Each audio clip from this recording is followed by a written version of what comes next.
Hello, it is Ryan, and I was on a flight the other day playing one of my favorite social spin slot games on ChumbaCasino.com. I looked over at the person sitting next to me, and you know what they were doing?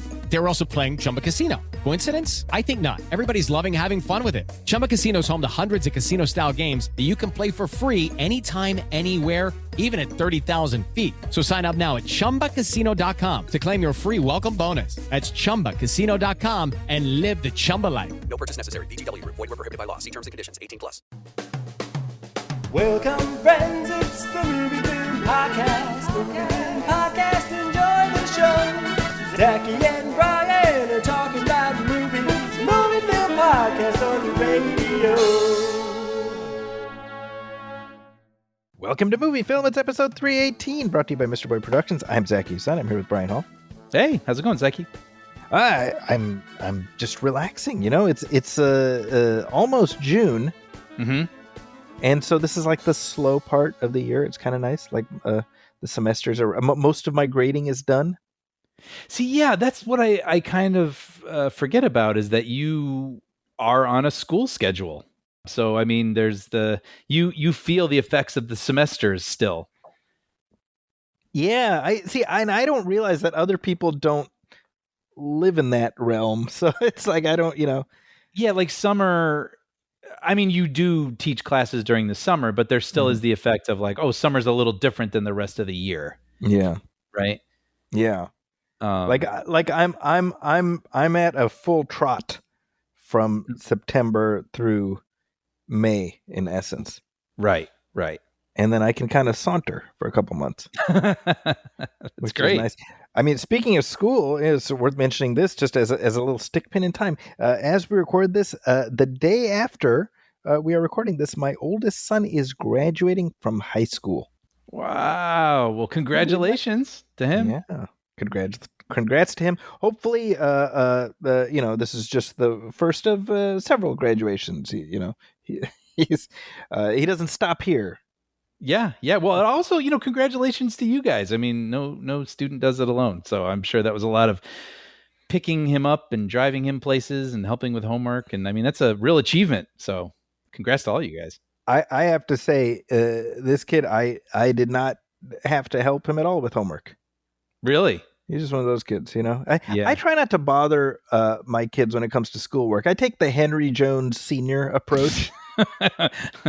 Not now. It can wait. Yeah. The only thing that I bring to their attention is scribblings in a diary related to an ancient relic. But other than that, I leave them to their own devices, and I'm sure that will end up going just fine. Yeah, you'll have your conversation on a blimp. Well, what do you want to talk about? Exactly. I mean, Brian, you were there the day after he was born, or 2 days after he was born. Yep, I remember it vividly. Yeah, it's crazy. Amazing. I can't believe it. You sent me his yearbook photo, and he's like a dapper young man. It's wild. It's wild. And I have to say this, actually, the quote that he chose, yes, for his yearbook picture. I had no part of this at all. Was Rocky in Rocky Balboa? He says, "It ain't about how hard you hit; it's about how hard you can get hit and keep moving forward." Yep.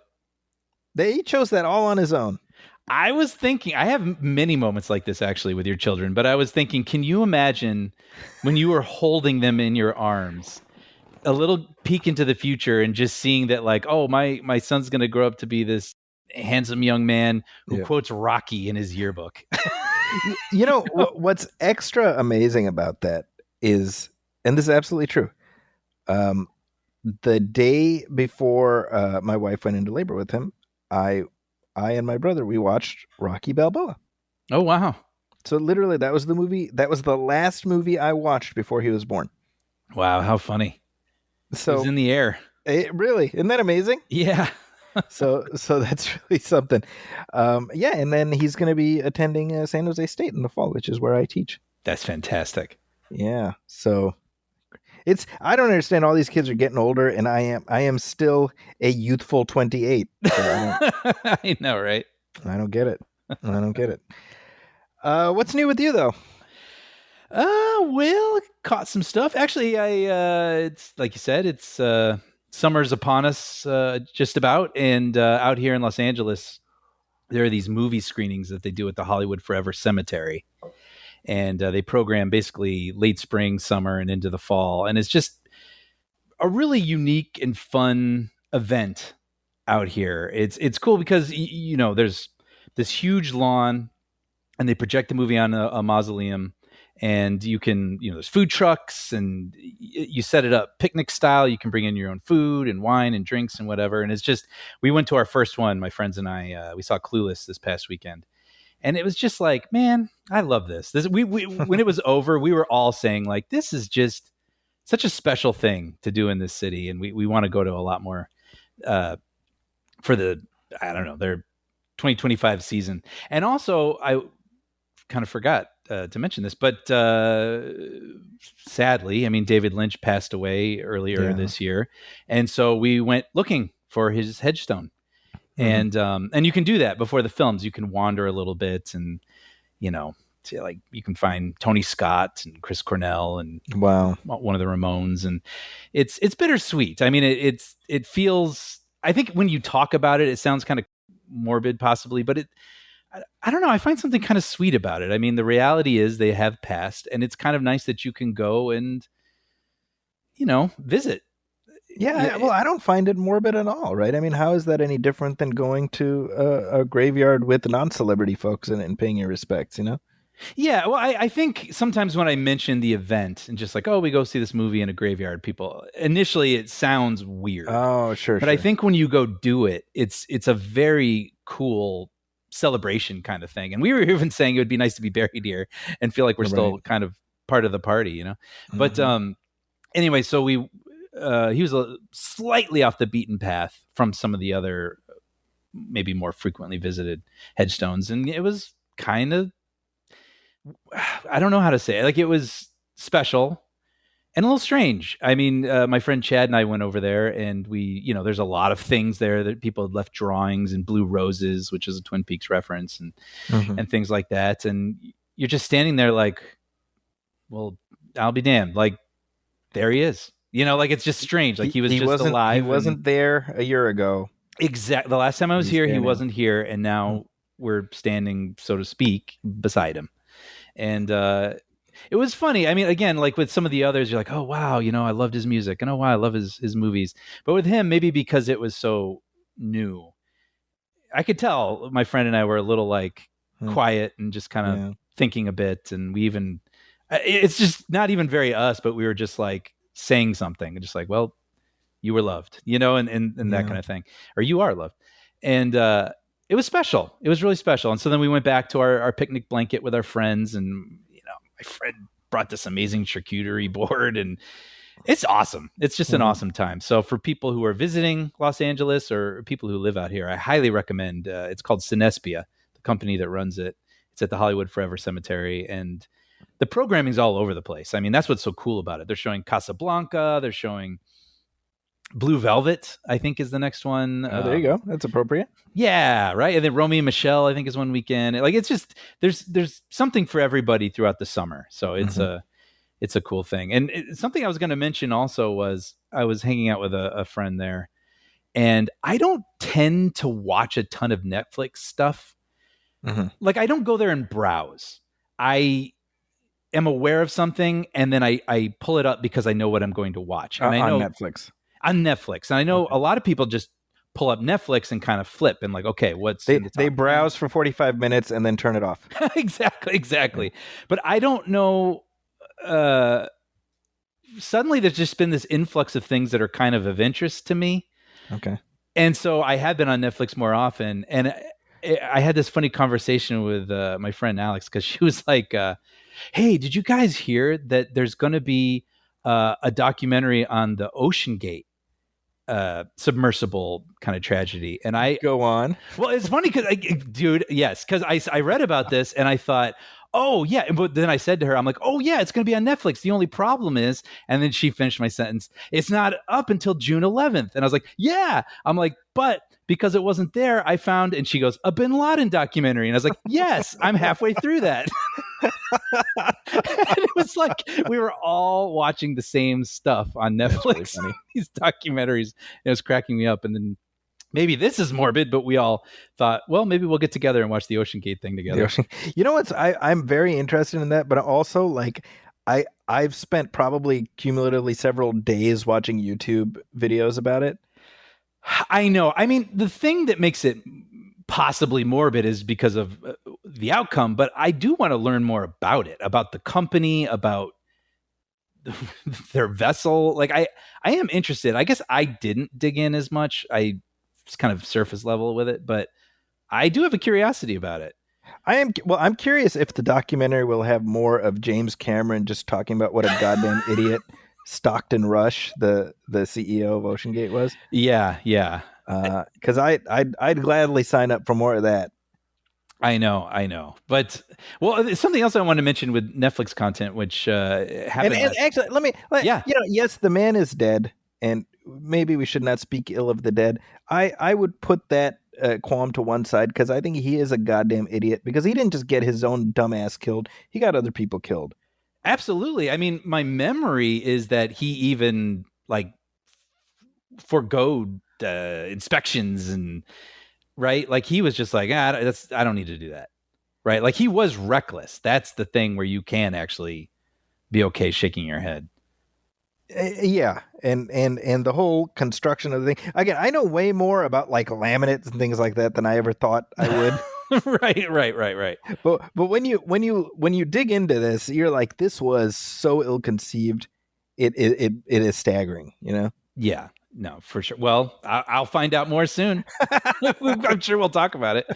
But there was one thing I was going to mention. So in my Netflix wanderings, I found that there was a new documentary. I'm curious if you remember this story. So in the early 80s in the Chicagoland area, people were dropping dead and they were trying to figure out why. And they pinpointed it to Tylenol. There had been Tylenol that was sold in drugstores that had been tampered with. Someone had mixed in cyanide poisoning. And it's funny because this happened in 1982. So I was 2 years old. I wouldn't remember this, obviously, but I definitely remember this being in the air when I was a kid. Like Tylenol, this story about this dangerous thing that happened with Tylenol. And now they have safety measures with the caps and things like that. Do you remember this? I know of it, not the specific event as it happened, but it's kind of a well-known story in terms of how companies should deal with public relations crises. It's mentioned in The Insider. It's an anecdote that the Russell Crowe character talks about. Oh, can I tell you, by the way? Yes. We talked about that recently because of 60 Minutes being in the news again. Yes. And I was saying I've been trying to get my brother to watch that for years. Okay. I mentioned that to him and he watched it. Oh, well, what did he think? Oh, he loved it. Oh, great. He loved it. Yeah, I think they started it a little late, he and his wife, and she fell asleep and he was like, do you mind if I keep going? And she's like, no, it's fine. And yeah, he watched it and I knew he would enjoy it. It's just a really gripping, interesting, true story. Yep. I have said it before. Journalism, investigative thrillers based on true stories that talk about my button. That is the sweet spot for me, and they don't come much stronger than The Insider. No, so good. Now I want to revisit it. It's been many years. Specifically the Jeffrey Wigand character. He talks about this is what pharmaceutical companies used to do, and he contrasts that with, for example, what the tobacco company he works with does now, where it's just fight back against stuff with litigation as opposed to you have something like this happen, you just pull it all off the shelf because you don't risk anything happening. Anyway, sorry, go on. I didn't mean to cut you. No. But something interesting about this, it's called, I should say the documentary, Cold Case, The Tylenol Murders. Okay. So I pull it up and I'm like, okay, it's like 9:30. I kind of want to watch something and then I'll probably go to bed. And then I see that it's 3 episodes and I'm like, 3 episodes? What is this? And so I click on it thinking it's like, okay, so this is going to be like 3 hours of something. I'm going to have to spread it out over nights. But it ends up the 3 episodes are only 35 minutes each. Oh, wow. Okay. Well, then just make it a movie then. That's my point. was like, it's a movie. Yeah, right. So I mean, maybe people are past this conversation, but I just find this kind of fascinating.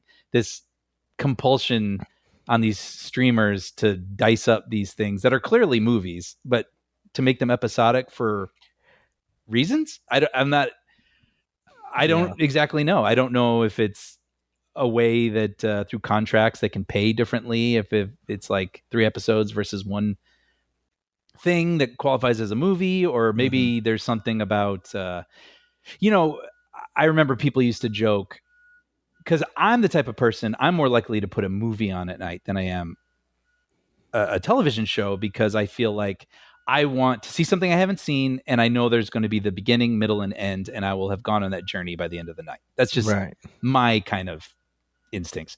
But for many people, I've heard them say, I am more likely to watch 4 episodes of television totaling 4 hours than I am to start a movie that's 2 hours. For some reason, starting a movie sounds daunting, but watching multiple episodes of TV is just like, I can do that. And I wonder if it's because there's the option for an off ramp. Like, okay, well, I did 2. I can stop here. I can always go back to 3, like dicing it up. So I wonder if that is part of it. The thought I have is, I find it terrifying how these companies are able to exploit these bizarre quirks of human psychology. Right. Yeah. Right. I find it slightly terrifying. Yeah. Yeah. I don't know. It's interesting. So I just thought I'd bring it up. I'll get back to that in just a second, but I do want to mention real fast, because I had talked about it a couple times, but I finally finished Indiana Jones and the Great Circle. The game, Nice. I know it's on Xbox, but I played mine on PS5. And I was tearing through it for a minute there, and then I got a little busy and wrapped it up this weekend. And man, so much fun. So, I mean, they just nailed the Indiana Jones vibes. Troy Baker does an incredible job doing a Harrison Ford voice. So yeah, I recommend it. I mean, the gameplay could occasionally be frustrating. I think that's when I'm looking back on it. I found it weird how easily winded Indy would get in fistfights. I mean, I realize it's a game and you got to make it a little challenging, but I was sort of like, wow, really? But you get the hang of it along the way. And it's really the vibes and which I think they nailed, the tone of an Indiana Jones story versus just an adventure story with a guy wearing a fedora, and let's call it Indiana Jones. It really did feel like an Indiana Jones story. Tony Todd plays a character in it, which was like a nice surprise seeing him pop up in there. I really enjoyed the characters. I can't wait for the next one. It can't come soon enough. So I wanted to mention that. Awesome. Lastly, I watched a documentary called Pee-wee as Himself. Which, right. Okay. Yeah, I saw it on Max, soon to be HBO Max, I guess. And speaking of dicing things up, this was interesting because it's a documentary that would total 3.5 hours, but it is split up into 2 episodes, so about an hour 45 each. But actually, in this sense, it kind of made sense. There is like a natural break kind of in the middle, so you can watch. I did watch it over 2 days. But this was really fascinating because, about a year ago, Paul Reubens passed away, and he was clearly beloved. But what was so interesting about him and the character of Pee Wee Herman, and I'm sure you remember this, growing up in the 80s, we didn't know who Paul Reubens was. Yep. He was just Pee Wee Herman. He was Pee Wee Herman, and he was credited in Pee Wee's Big Adventure. It says Pee Wee as himself. Right. And when he was on Letterman or The Tonight Show or something, he was Pee Wee Herman, and his star on the Walk of Fame is Pee Wee Herman. And the first time we really got to see Paul Reubens, sadly, was that mugshot photo. When he had that incident at the adult theater. And so it's really interesting watching this documentary because you can sense. So they clarify at the beginning, the filmmakers, we, like almost everyone else in Paul Reubens' life, didn't know he was ill. Okay. So we were just making this documentary. It took a very long time courting him and getting him comfortable with doing this. And then he finally said yes. And we didn't know why he suddenly said yes. But now you can kind of imagine why. He was thinking, okay, well, and you get the sense of this as you're watching it, but he does want credit. He's like, I realize I have been a bit of a mystery, and I worked really hard. And it was hard seeing everyone say they love Pee-wee's Big Adventure and being like, Tim Burton's amazing. And he's like, Tim Burton is amazing, but like I wrote it, and I acted in it, and I do want a little bit of credit for that. And on top of that, this is, I think, the first time he officially comes out as being gay. And it's something that he felt, earlier in his life, he was very much out, and his parents were very supportive, and he had this partner that he was very meaningful to him. But he decided, I'm going to need to let go of everything if I'm going to make my dreams come true. And that's what he did. And he kind of put him, I think at least the documentary and the way that they frame it is he kind of put himself back into the closet and decided, I'm going to do whatever it takes to make this work, this Pee-wee thing. Because this, out of all his characters, that's the one that was hitting. And so it's fascinating. It's so much footage of him at like a kind of like an artistic school in college, and see him being Paul Rubens and being very creative and whatever, and in drag, and just very comfortable being out. But then you get into the Groundlings and creating Pee-wee and his drive and getting the movie made and the television show. And then the second half is, when the scandals, in quotes I say, like happened, and the latter part of his life, and then sort of reckoning with, wow, I did this really successful thing, but I kind of want people to understand me. But the rub is, I want them to understand me to a point. And there is a real palpable struggle happening in the documentary between Paul Rubens and the film's director. I think his name's Matt Wolf. Okay. And Matt includes them disagreeing as filming is happening. And I saw an article saying that they don't like it when documentarians include themselves in the narrative.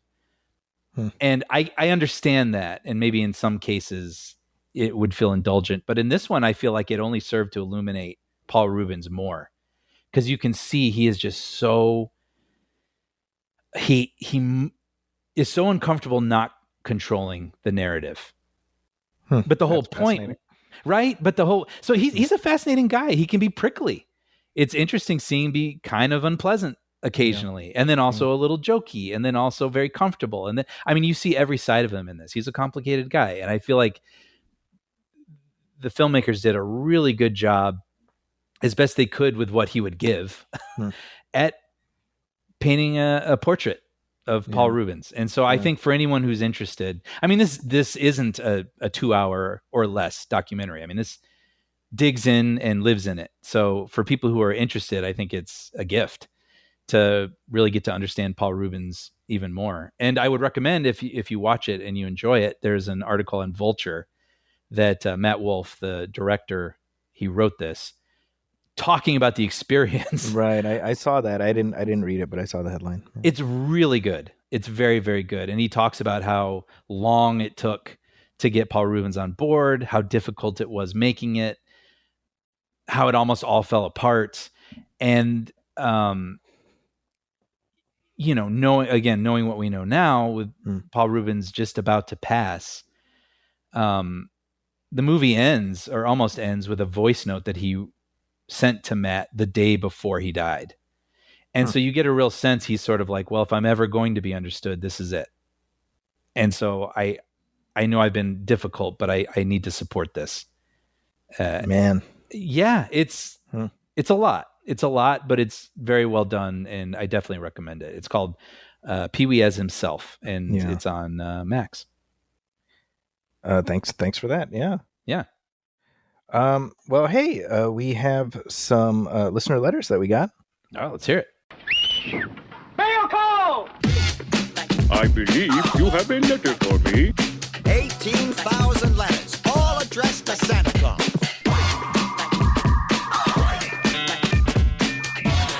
You got mail. So yeah, lot of responses to our previous episode where we discussed Mission Impossible: The Final Reckoning. Yeah. Oh, I definitely want to hear this. Yeah. So this is from Lincoln Maurice, who left a comment on Facebook. He says, when you and Brian mentioned Mission Impossible 8 going up against Lilo and Stitch, I wish I could have shared this with you in advance. This is the second time Lilo and Stitch have gone up against Tom Cruise, and it was the same release date in May 2002. And it was Minority Report against the animated Lilo and Stitch. Oh, how funny. Which is weird. So back then, Minority Report came out ahead. This time, it was Lilo and Stitch by quite a bit. Yeah, actually, it was a record-breaking Memorial Day weekend at the box office. Yeah, not too shabby. Something for everybody this week. It felt like. Yeah, actually, I had some stats I thought would be worth sharing from another Vulture article. It was called "Why Disney's Live-Action Lilo and Stitch Succeeded Where Snow White Failed." Because no one was asking for another Snow White. There, short. Yeah. It was a short article. yeah. But they, yes, I guess the previous record holder for Memorial Day was Top Gun Maverick. Oh, there you go. Perhaps ironically with Tom Cruise. But so Lilo pulled in 183 million over the long weekend, and Mission Impossible pulled in 77.5 million, which was a series best. Biggest for that series, yeah. Yeah, so that ended up being 341 million for Lilo worldwide, 191 million globally for Mission Impossible. They also pointed out that this is Mission Impossible may be the most expensive movie ever made. Yeah, I saw something like 400 million. 400 million before marketing. Before P&A, yeah. Yep.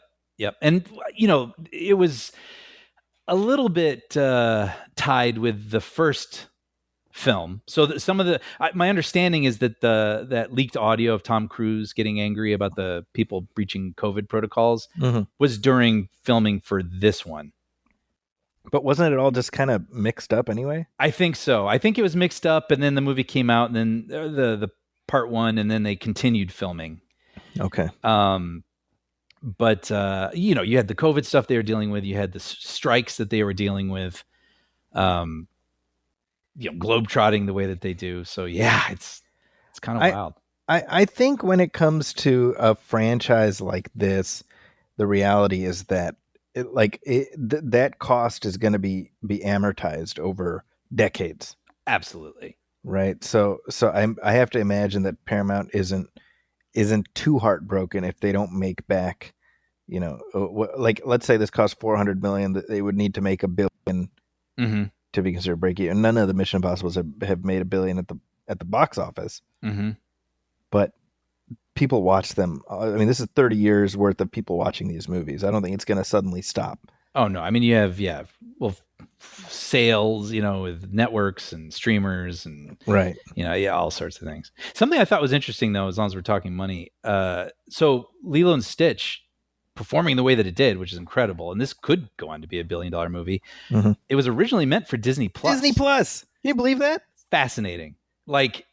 I mean, whoever decided, you know what if we put it in theaters? Give that man a raise. Yep. Right? But it makes so much sense because I think Final Destination was originally going to be a streaming movie too, Brian. Isn't that wild?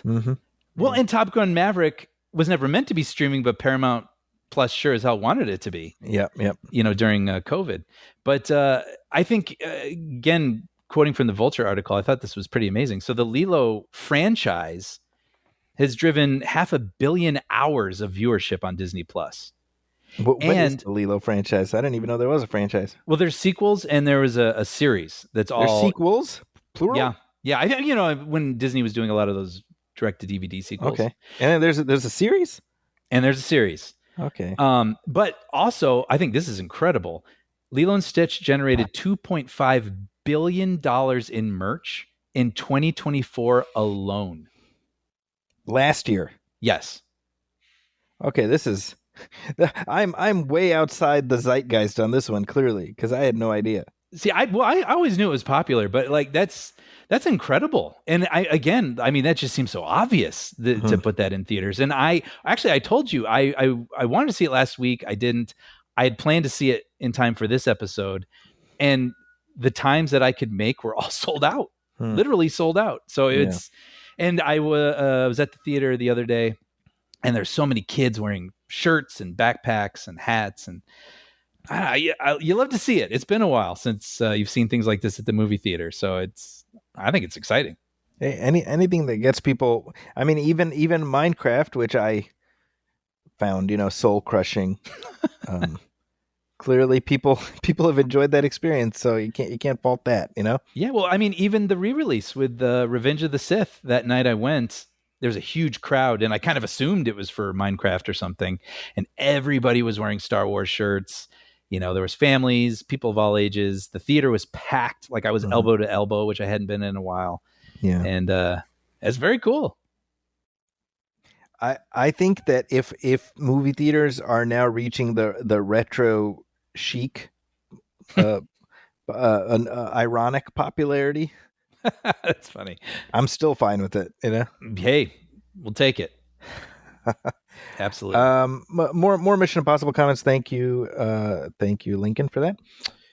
And this is from Charles Landy, who commenting on in the middle of the film when Ethan Hunt ends up in a submarine, and he's got to somehow work his way out into the Arctic water. He says, I'm pretty sure I would do that submarine dive if it meant I would wake up with Haley Atwell rolling around on top of me in a tank top. And I think Charles speaks for many of us. That's right. Not I watching it again, and I think we both rewatched it, so we can talk about that experience in just a second. But watching it again, I was struck by that specifically. There's a little bit of performance when he's forced to get out of his scuba suit, and he goes, and I'm like, oh no, he's really conveying that's freaking cold. right. Yeah, I actually on second watch noticed it more. Also, the cold acting. Yeah, well done. Yeah, totally. Here's a comment we got from Saud Ahmed, who says, literally, when they went to the Arctic and had the convo on the plane with a certain character, I had the biggest grin in the world thinking of Brian Hall. Incredible how you called it, Brian. Thank you so much, Saud. I was a happy man. I wish I could have high-fived you in that moment. I'm gratified that we have enough people who hang out with us regularly that they know our weird little eccentricities. Yes. And that being one, without spoiling a plot point. Yeah, that means a lot. Thanks for writing that in. Actually, here's a comment we got on Patreon from James Garcia, something in a similar vein. He says, I also thought of Zachy during the blank junior reveal. Yes. It cracked me up. Great show as always, guys. Thank you for that, James. This I should mention this. There is an oblique reference in the film to the character of Jim Phelps, who you and I have talked about before. Mm-hmm. But what I find weird is or not, maybe not weird, but commentable, is that the character Briggs, played by Shea Wiggum, that name Briggs is itself a reference to the character Dan Briggs, who was the original leader of the IMF on the television series before Jim Phelps took over. Interesting. So I don't know what the hell's going on. A lot of Easter eggs. Yeah. Well, Christopher McQuarrie gave an interview. This was on the Happy, Sad, Confused podcast. I just downloaded that and I can't wait to listen to it. Well, there you go. Well, he specifically talks about how the movie had a completely different structure. And they essentially reconstructed it in the edit. Wow. Right. So he says here, while they were editing, it ended up changing a lot. And him and Tom Cruise, they quote, pivoted and deconstructed The Final Reckoning. I built a non-linear version of this movie and shot it to be non-linear in order to move certain critical scenes earlier in the story. But it was very clear as soon as we assembled it, it did not work. So Tom said, just make it linear. I made it linear. Did not work. And when I made it linear, why it did not work was every scene you put first was a scene where they were talking about the entity before you knew what the entity was. And I'm like, isn't this fascinating? Like the stuff, like you see a version of the movie in your head and you think, okay, that's how it's going to be. And then you shoot it that way, and then you put it together, and you have to have the ability to suffer through. Wait, this is not working, Mm-hmm. and how do you get to the other end of that? Right. Right. So the whole the cold open was not planned originally. Okay. The whole, well, without spoiling anything, but the there's an action sequence before the credits. Yeah. He says here, everything in the movie you have questions about, we shot the shit out of. I love that. He says there was a whole, yeah. I mean, this is something we commented on how the character of Gabriel, that like he just felt like kind of a nothing. Mm-hmm. All the stuff that was sort of promised that we're going to reveal that they set up in Dead Reckoning doesn't really come to much in this one. Like something from Ethan's past. They had a past incident, which we don't really follow through on with this. Yeah, I mean, it really does feel like they were making it up as they went, and I think the experience itself is so like you get swept along that you don't think about it later. That, well, a lot of these plot beats don't really tie up in a way that makes a ton of sense. Right. I was actually thinking about. I wonder if part of my critique, and this is a small critique, is calling it the Entity is just kind of silly.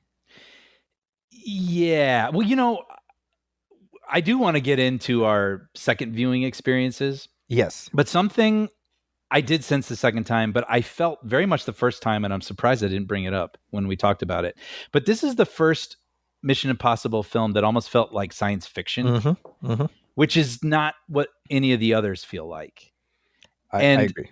So there's that, and I do remember you calling out that the Entity as a villain is very nebulous. Like you can't look that in the eye and defeat it. So it's, people have to keep telling us what the danger is. And I don't consider this a spoiler. I mean, there's a scene in the cold open of the movie where Ethan Hunt has a conversation with the rogue AI. Yeah. And I was like, I don't think you need that. Yeah. And then I was like, if let's say instead of the Entity, we call it, Charybdis or something, like some name, or like Hal, what I mean, like or something, like something that's not so. I think to me it just straddled this line between just unbelievable enough to sort of bump you a little bit. Yeah. And again, I want to emphasize, I've seen it twice now. I have enjoyed it both times. So this is not, I'm not tearing it down, but definitely like, this goes to what I said before. Like, I feel like they were spinning a lot of plates, and luckily none of them broke this time. Yeah, no, but I know I'm with you. I just like when I say Hal, like Hal 9000, like you're personifying it. Mm-hmm. So if I would say maybe that would say don't personify it. I don't think you need to. Right. I think you just say, if you have characters where like this AI has infiltrated nukes or whatever, I think that's all you don't need something speaking to you and talking about what it's going to do or whatever, Right. Then again, what do I know, man? I just saw a video. I've seen a bunch of videos lately, but I saw a AI generated. It's like a news anchor. Oh, I saw this. There was a whole like deluge of AI videos this week. There's a bunch. This one I saw is like orcas have capsized the boat that J.K. Rowling was on and she drowned or something like that. And content of the story notwithstanding, you watch the video and you're like, well, that's terrifying because I know that's not real. Only because I know the story's not real. Mm-hmm. And I know all the shit that gets passed along to me on WhatsApp by people who don't know any better. Right. And stuff that's observably not real. Uh-huh. So when I look at this, I'm like, we are in a lot of trouble. No, I don't. Maybe it was the same thing, but there was some company, I want to say, I think they were sort of showing off this past week, and there was all these different scenarios. It was like news anchors, and there was one that reminded me of that like Haktua video where it's like I got a man on the street and interviewing some girl saying something kind of funny. And there was like, yes. I think you sent me that. Yeah, and they're not real. Mm-hmm. But the way that they're moving, it's one thing when you get the voice right, and it's another thing when you get like a face to look at least realistic. But it's a whole interaction and body language and, you know, back and forth. And it looked pretty good. So it's very I creepy. feel like we're in the prologue of something. Me too. I think that all the time. Like we are at the beginning of something. And that's slightly terrifying. So so maybe Tom Cruise is onto something, you know, because if there is a tagline for this movie, it should be you spend too much time on the internet. Yeah. that might be like Ethan Hunt's final statement to the world, right? or get off the internet, whatever he says, right? Here's another lots of Mission Impossible comments, right? Bring it. Here's a comment we got from James Reed. He emailed us at moviefilmpodcast@gmail.com. He says, I've really enjoyed listening to the Mission Impossible commentary. I loved this film when it first came out. I remember watching the original series on television when I was a kid in the 1980s. As in England, it was broadcast in the evening after all the kids' programming was over. I was also totally shocked when Jim Phelps was turned into a villain, and I could never really accept this. I'm with you, James. I got you, brother. So preferred like you just to think that it was someone else, a.k.a. John Voight. Yep. That asshole John Voight. It did take me quite a few viewings at the time to fully get my head around the story, and I do remember walking out of the theater hearing people arguing with each other about what had actually happened.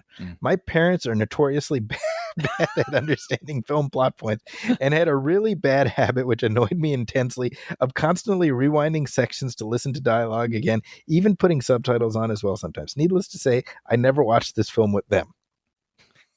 That's hilarious.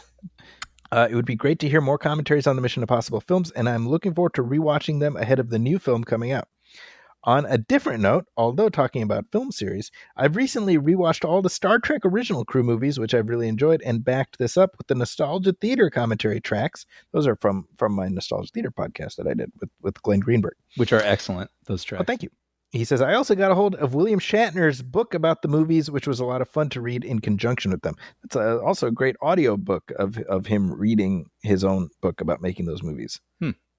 Star Trek Movie Memories by William Shatner. He says, one thing I wanted to ask, you trailed at the end that you would go on to do all the Next Generation films as well. I'd love to hear those. Are those still on the planner somewhere? I'm planning to rewatch those next. Thanks as always for all your work on the podcast. I'm always looking forward to the next one dropping and have been very pleased to join your Patreon.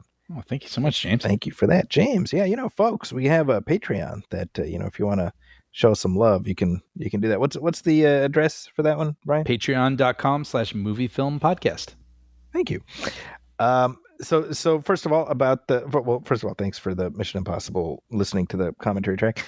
We will be, I expect we're going to work our way through those at some point at our merry pace, right? Sure, absolutely. But I'd look forward to those for sure.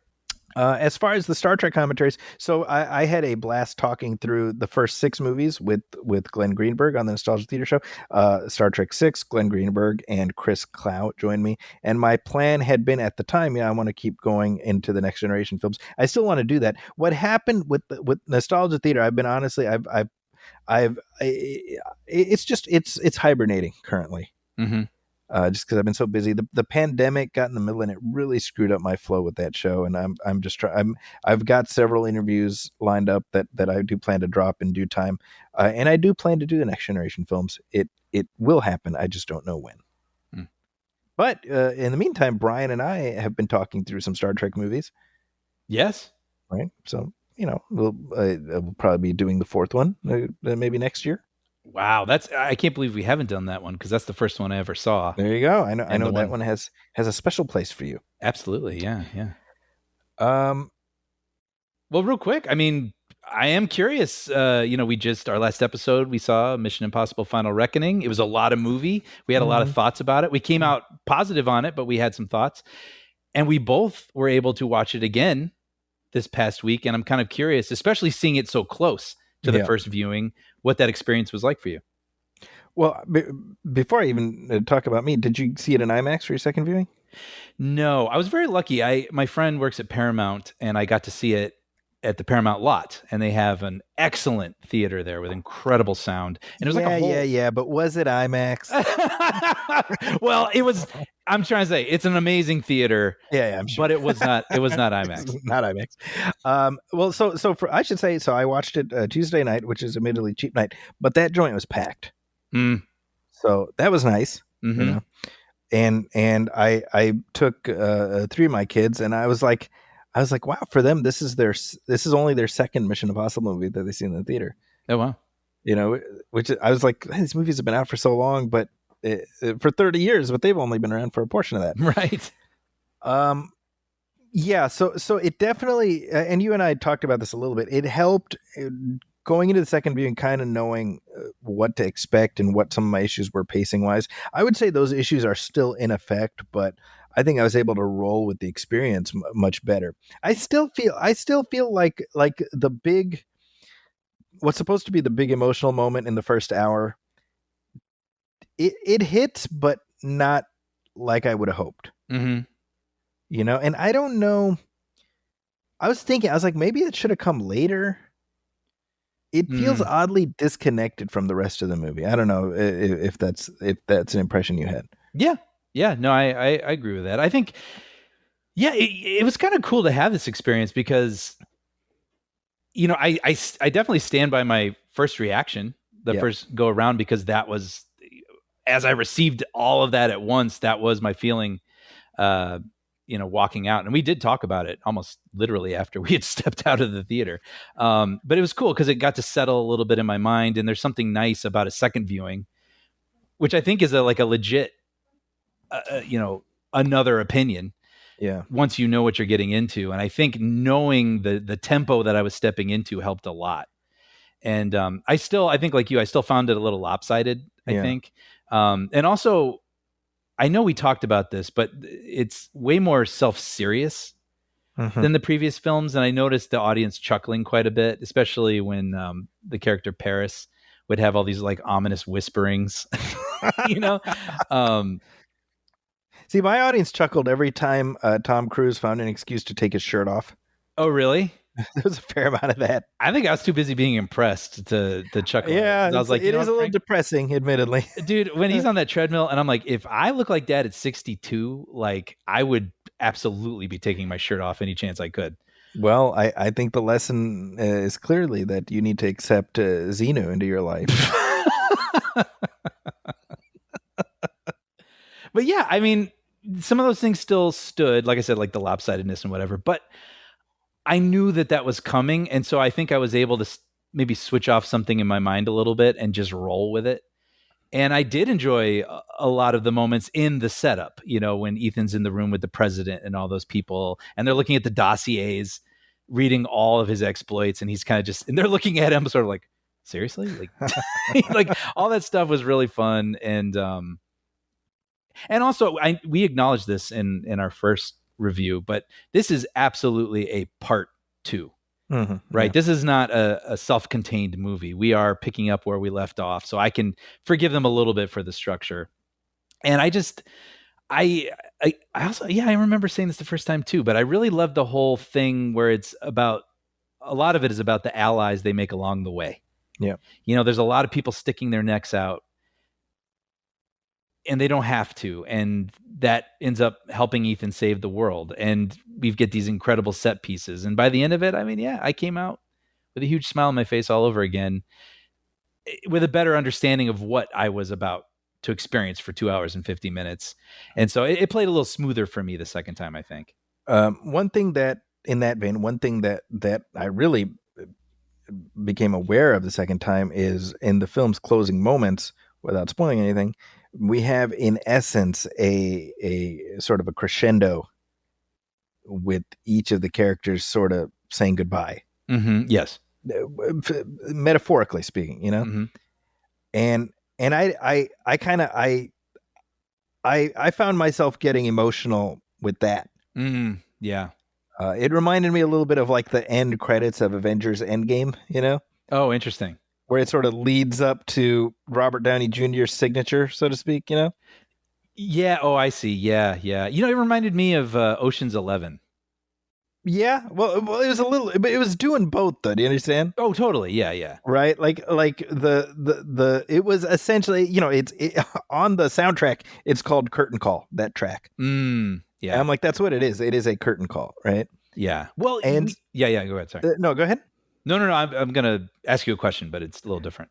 Oh well, and just my thought was like, and I think I said this in our previous episode, but I'm like, I I, I think whatever Mission Impossible comes next, there will be something next, but I don't think we need to see these characters again because they got a good ending. That's basically what I was going to ask. Yeah, I this is a perfect wrap up here with a bow. Mhm. If Yeah. if that's what it is. I would like to see more. I got to be honest. I would also like to see Macquarie and Tom Cruise spread their wings in other, Yeah. genres Like, or well, whatever. But see, like, would I love another Ethan Hunt adventure? I absolutely would. yes, But I'm also like, sometimes you take your winnings and leave the casino. yeah, and I mean, if he is 62 and everything that he does in this movie is incredible for anyone of any age, like maybe you are walking out on a high note.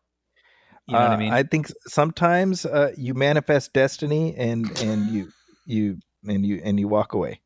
Yeah, yeah. And look, again, this is a multi-billion-dollar brand for Paramount. So I have no illusions about Mission Impossible going away. I would say, whatever comes next, I hope it's something totally different, and it's not going for the spectacle. It's leaning much more into espionage, and it find its own lane.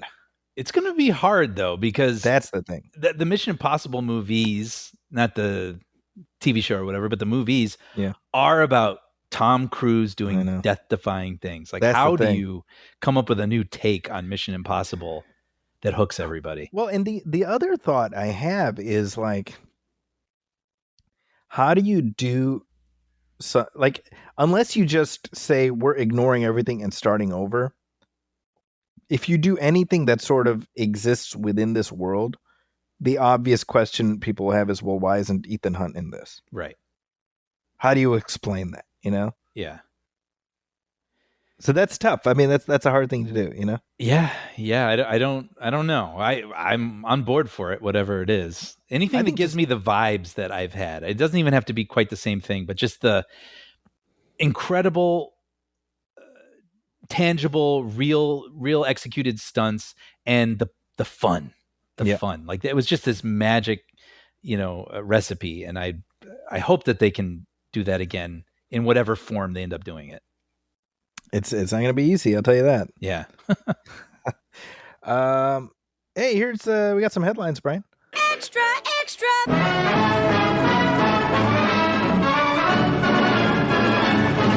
What a scoop! So on the heels of this Memorial Day weekend, record-breaking Memorial Day weekend with its box office, we're looking at a summer that's going to end up being probably one of the highest-grossing summer movie seasons in history. That's incredible, especially with all the talk there's been about, theaters dying. I think it's a validation of the idea that if you have diverse offerings, people are going to show up. This is a ComScore, which does the box office tracking, is saying that we're looking at 4.2 billion potentially for this summer at just the domestic box office. Wow. So 2023 had 4.09 and 2024 had 3.67. So last year dipped a little bit, but when you look at just the stuff that's coming out, I mean, this week we have Karate Kid Legends, which we're going to be talking about just a little bit, but the Phoenician Scheme, we got the Ballerina, Life of Chuck, that's just next week. How to Train Your Dragon, that's going to be huge. Oh yeah, yeah, right. Megan 2.0, 28 years later. Yeah, F1. See, I mean, look at, what I'm loving? This is the stuff you and I talk about. Look at the diversity of offerings. And The Naked Gun in August. A comedy. Hey, look at that, a comedy in theaters. What a concept. Yeah. But no, I love it. It's, what's interesting though? It does seem like in the early months of the year, there's always an article saying that theaters aren't performing. And it's just, I have the word lopsided in my head still from the Mission Impossible thing, but maybe that's just kind of it. I mean, it used to be things would perform a little. You'd have your minor hits in February and a little bigger hits in March and whatever. And it seems like it's really getting concentrated fully on the summer. Like the summer's not just performing. The summer's always performed, but the summers are performing enough to make up for the entire year now. And they kind of need to. And that could be through your premium formats, right? Your IMAXs and your 40X and things where they charge more.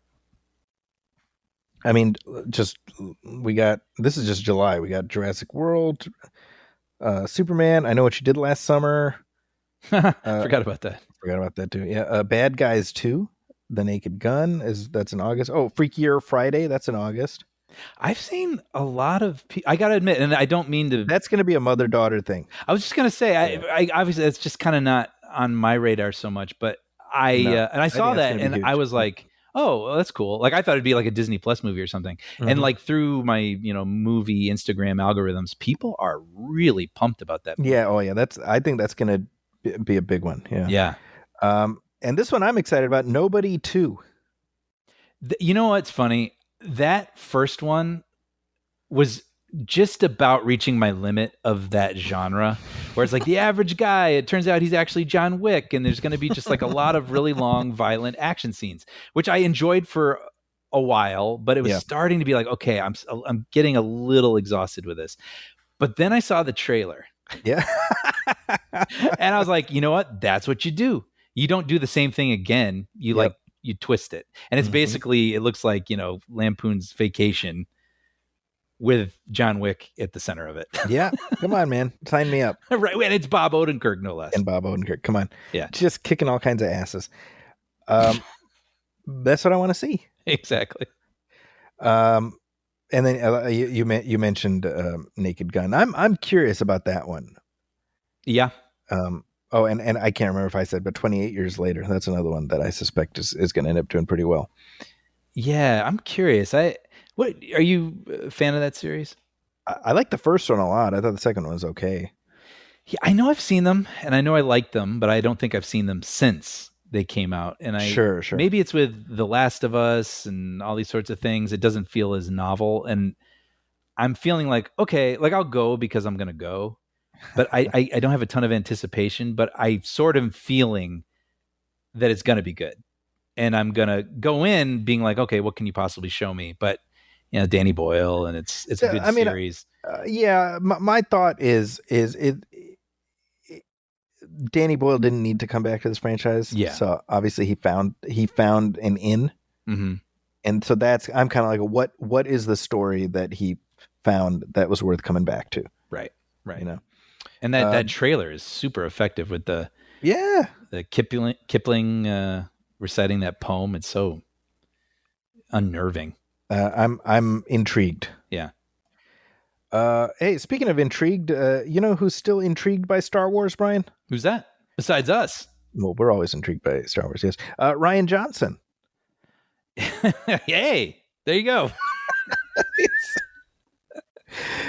So I don't know if you know this. Rian Johnson, he directed a Star Wars movie a couple years ago. Yes, he did. It's called The Last Jedi, and when it was released in 2017, it was embraced by the totality of Star Wars fandom, and people have not stopped singing its praises since. Yeah, 2020 was a normal year, and everybody held hands. We did Hands Across America again, and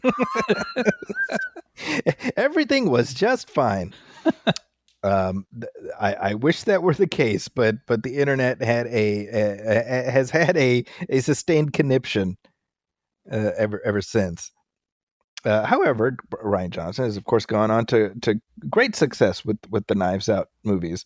But if you remember, before The Last Jedi was released, it was announced that Rian Johnson was going to do a trilogy, like a separate trilogy set in the Star Wars galaxy. Remember? Yeah. Oh, yeah. And then ever since then, things have been conspicuously silent. Right. And so the question is, well, what happened with that? And I have to imagine that part of the reason we haven't heard anything is I think, and correct me if I'm wrong, I think that if Disney were to put out anything Star Wars with the name Rian Johnson appended to it, it would be an immediate non-starter with the fandom. Right. I don't know. What do you think? Yeah, you wonder As much as I would love to see it, let me say that up front. I'm sure many people would, including myself. It's so funny. I was sort of thrown because I wasn't exactly sure who you were going to say, and when you said Ryan Johnson, I respect Ryan Johnson a lot, and I especially it's amazing how he did make a really well made Star Wars film, and it's beloved by many people, and it's divisive for other people too. But like what I really respect and admire is that after that, he created something of his own. Yeah. And it wasn't based on anything. It was from his personal interests. It was totally bursting with his personality, and everybody loved it. Yeah. You know, and I think that's incredible. But yeah, I wonder if the thinking is give it some time. You know, with time, people can kind of find other things to focus on. And if they feel really strongly about this idea, it's like, all right, well, let's just give it a minute. Go do your thing. You know, and we'll get back to this if it's that good, and we'll let the internet just sort of exhaust itself on other things.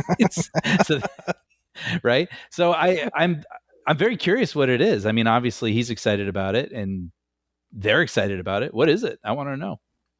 Well, the question was asked, like, what happened to it, and I think the assumption is, oh, Disney doesn't want anything to do with it, right? So he was asked by the Independent, what happened. He says, what happened? Knives Out. I mean, I kind of went down the murder mystery rabbit hole. I'm focused on making other stuff, but that wouldn't rule out it happening down the line. If I get back in the Star Wars universe someday, I'd be the happiest person. To which I say, I would also be the happiest person because I know people on the internet would be just like grinding their teeth in anger. And that would make me very happy. That's hilarious. The Schadenfreude of it all. That's me, Zachy. It's not that. That's not Ryan Johnson saying that. That's me. Right. However, I thought this was interesting. He was asked about the reaction to The Last Jedi and all the vitriol and everything else. And if you remember, this is something I've asked him about as well. And I love what he says here. He says, I always want to make this clear. It's not like I've gone through a living hell or something. I've had the kind of experience that you only dream about as a filmmaker. I was in my 20s when the prequels came out. I mean, you talk about wars between Star Wars fans. We experienced our own. That the prequels was World War I, and The Last Jedi, was World War II. But I feel like I've had such a wonderful, lovely, positive experience with the fans during the course of it. That's left me a bigger Star Wars fan than I ever was, which is really something because I grew up with it as the bedrock of my childhood. Well, good. That's nice. That is nice. I wonder what that's like for him, having made, a Star Wars movie, and every interview he does afterwards, someone is like, so a lot of people really don't like the thing you did. I wonder what that's like, or if he just is able to sort of switch that off and go with what he just said here. I mean, I suspect that, it's more in the sense of like, how do you, the fact that it has been so polarizing, how do you grapple with that or what have you?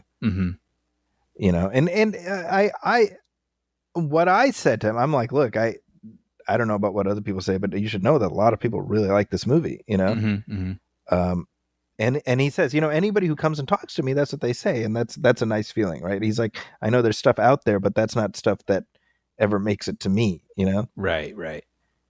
And well, it's good. Tough, I do, I mentioned I've been watching the saga movies with my younger kids and with my daughter, and that's been a lot of fun, And so I just wrapped up the sequels with them. Oh, how did that go? Well, that's the fun thing, I mean, it's for them, it's just more Star Wars. And so moving forward, well, this is also Star Wars. And, my daughter's like, oh, are we going to watch the Obi-Wan Kenobi show? Yeah, we'll watch that too. And, it's just more stuff, That's great. And I love somebody online, John Delaporta, who said this about, I had posted, I watched this with my daughter, and he says, I think like with Return of the Jedi and the prequels, what we think of as Star Wars just takes a while to reorient around what Star Wars is after a new thing. And I think that's really true if you think about it. Right? Like, think about our own experiences with the prequels, right? Yeah. There was that initial sense of like, with that's Anakin, and what's all this, and why doesn't this look like my thing, and what, and we had that sense of, and I know for a fact that there were periods. I don't know if you and I specifically did this, but people we know, well, I'm not going to watch the prequels. Mm-hmm. As far as I'm concerned, there are no prequels, right? We Right. heard that. Yeah. Or in how are you going to show the Star Wars films to your kids? You're like 4, 5, 6, the end. Yeah, right. Exactly. Yeah. There was a lot of that. And now, there's no 7, 8, and 9. Yeah. I mean, this stuff does repeat itself. Yeah. It And rhymes. again, I mean, when you look at people who are, in their 20s now, well, they grew up in a post-prequel world where that was all Star Wars. Mm-hmm. Clone Wars, and that's all part of the mix. Mm-hmm. And so, I think that idea, like there's like this period of resettling. Totally. Where, and then it's like, okay, now this is it now. Yeah. Well, and you're reminding me, I'll see this on Reddit every now and then. Like someone will say, so what was it like when 9/11 happened? And you're like, oh, wow. So wait, how old are you? And then people, our age and older will sort of respectfully just be like, well, it was kind of like this, and whatever. And like that, I saw someone say, wait, so people didn't like the prequels when they came out? And I'm like, isn't that amazing? And so people, yeah. And what I always do, I mean, it's not always the case, but often on these things, the comments at the top are very polite, and someone will be like, you know what? No. And here's why. Like, we were used to this, and it was hard for us to wrap our heads around that. And people have softened on it, and it's really lovely that's what you always known. Kind of what we're saying here. Mm-hmm. And but it's fascinating. Like, only time can bring that about. I think so. And I think that another factor is that when it comes to the sequel time frame, you had decades of people sort of living, like super fans, I should say, living with the old novels and stuff. Yeah. Right. I mean, you mentioned how your brother Dan recently read the Timothy Zahn trilogy and really enjoyed it, right? Yep.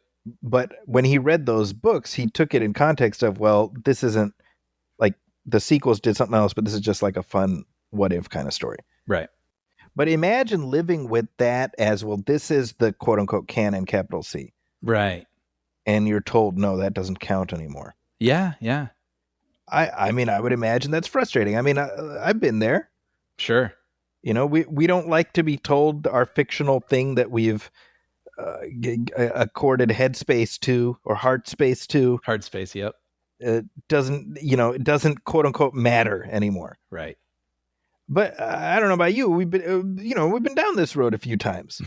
Yeah. And so you're like, all right, well, that's just what it is. Yeah. Yeah.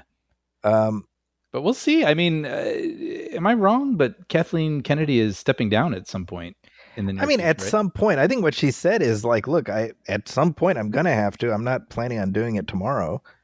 And I only bring that up thinking, well, these are the things that exist on her slate.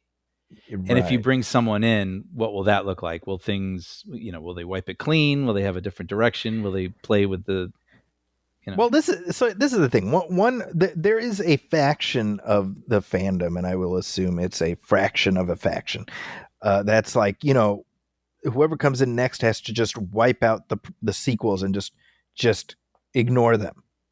Oh, wait, right. Right. And it's like, okay, let's stipulate that is never, ever, ever going to happen. Yeah. Period. Yeah. However, what is possible and probable is that you will have further projects that tweak aspects of the mythology that the sequels put out to make it more palatable, right? So we're already getting that a little bit. Like, for example, this is just a small example, but like, somehow Palpatine returned. How does that make sense? And what we're seeing in the Bad Batch and in the Mandalorian, little bits of plot that lay the predicate for Palpatine returning.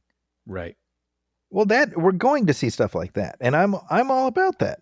Yeah, I mean, even not that anyone had much of a problem with this, but Rogue One was a great idea of like, So. okay, so there's like this little technical flaw in the build of the Death Star.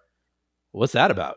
That's right. And then you get this incredible human story, about the people that made taking that thing down possible that we hadn't heard before. And so you add that now to the experience when you watch A New Hope. Right. And that's a perfect example on a couple different levels, right? So, like, I remember when Rogue One came out, one of the critiques I saw was that it overwrote a story from the old canon, which there was a video game called Dark Forces, Okay. which was like Doom. It was like Star Wars Doom. Okay. So it was like using the same, Doom, right? Oh yeah, I know Doom. Yeah. It was using the same engine, but it was basically like your character steals the Death Star plans. I think the character is Kyle Katarn. I don't remember. Anyway, I didn't pay attention that much, but people were really upset. Like, oh, they've undone that. And I'm like, okay, man, I don't know. It's a video game, But anyway, most people, I would assume, the majority of people who watch Rogue One are like, that is additive and not subtractive to Star Wars. Mm-hmm. It makes Star Wars richer. Right. And then on top of that, you add Andor. Mm-hmm. And the 2 seasons of that make Rogue One so much richer. Right. Which in turn makes Star Wars so much richer. Right. And you realize, like, when you at least this is me, because I just rewatched A New Hope a few weeks ago. When the Death Star blows up, you realize above and beyond Luke and everything that brought him to that moment, it's this culmination of this sequence of events involving all these other characters, encompassing Rogue One, encompassing Andor. All of it had to happen for Luke being there, and for Obi-Wan's voice in his head, and for that exhaust port being right. I mean, you know what I mean? Yeah. And it makes it so much more powerful. Yeah, I love to that. me. Right? I agree. And that's the opportunity that always exists in Star Wars. There's always room to add new stories that contextualize and make stuff better. I've used this example before. The Clone Wars cartoon show improves episodes 2 and 3 exponentially. Right. Same stuff is going to happen with the sequels. Yeah. Sorry if I sound like a broken record. No, I can't wait to see what lies ahead. I mean, they do have things that are apparently in pre-production, so they have some directions already in mind, and I'm really excited to see what they are. Yeah. So I mean, I hope I hope Rian Johnson does get a chance to come back and do whatever he's gonna. I hope it's called, like, whatever his trilogy, episode 1, Suck It, D Master 333 or whatever. Like, he's calling out specific people. That's so funny.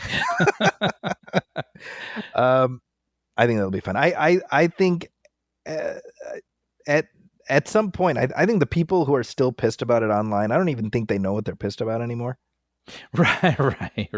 I think they just love being upset so much. Right. But that's just me. I'm just a caveman. I'm a simple caveman at that. Hey, so there's a new movie in theaters, Brian. Why don't we talk about it on the other side of this?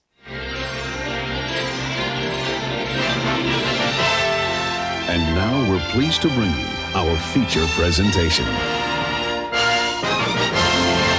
And we are back, and you know who else is back, Brian? Who's that, Zachy? Why, it's Dr. Odyssey himself, 90s heartthrob Joshua Jackson. Dr. Odyssey himself. Also Jackie Chan as Mr. Han, and Ralph Macchio as Danny LaRusso. That's right. Karate Kid Legends is in theaters right now. You and I are speaking mere minutes after having watched it. That is true. Literally minutes after we've returned from this. Yeah. So this is if you're keeping score, you little leaguers, this is Karate Kid 5. Actually, no, 6. Karate Kid 6. Yep. Actually, I was trying to jot down my thoughts really quick so I would like remember things. Mm-hmm. And I was doing that. I was like, okay, 6. Goodness gracious. Yeah. They've kept this sucker chugging right along. Of course, there is a Cobra Kai sized interregnum in between movies. Yep.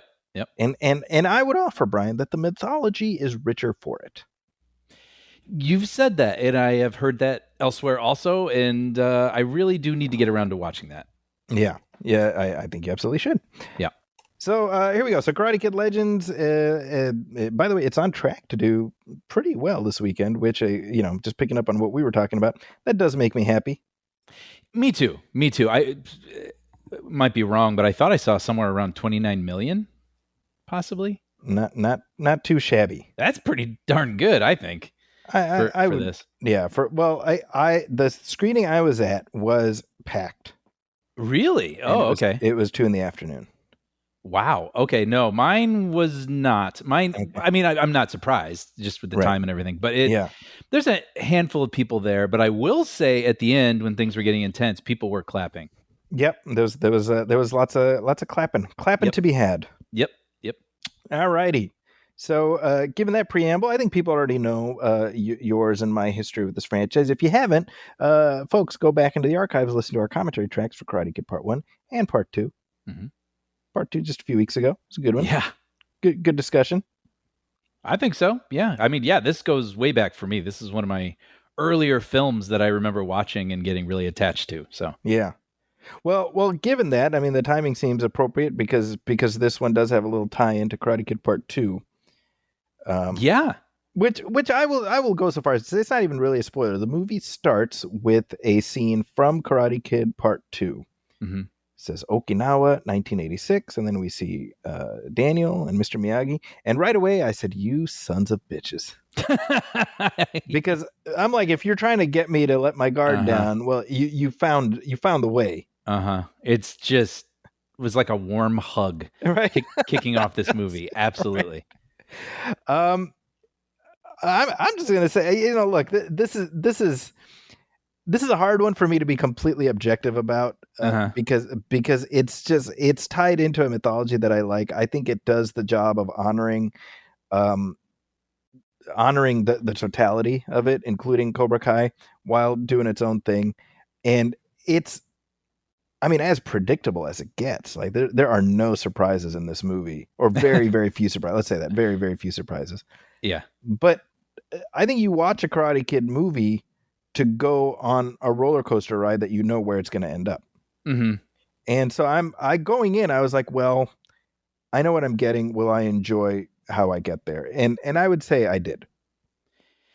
Yeah, I think I'm about the same. I honestly, I feel like if someone were to ask me what I thought of it, it would vary depending on who I was talking to. You know what I mean? Like, does this have the same sort of like gravitas and potency and heart and soul as the first one? I would argue no. Yeah. And the conclusion. And by the way, no one would argue with you if you...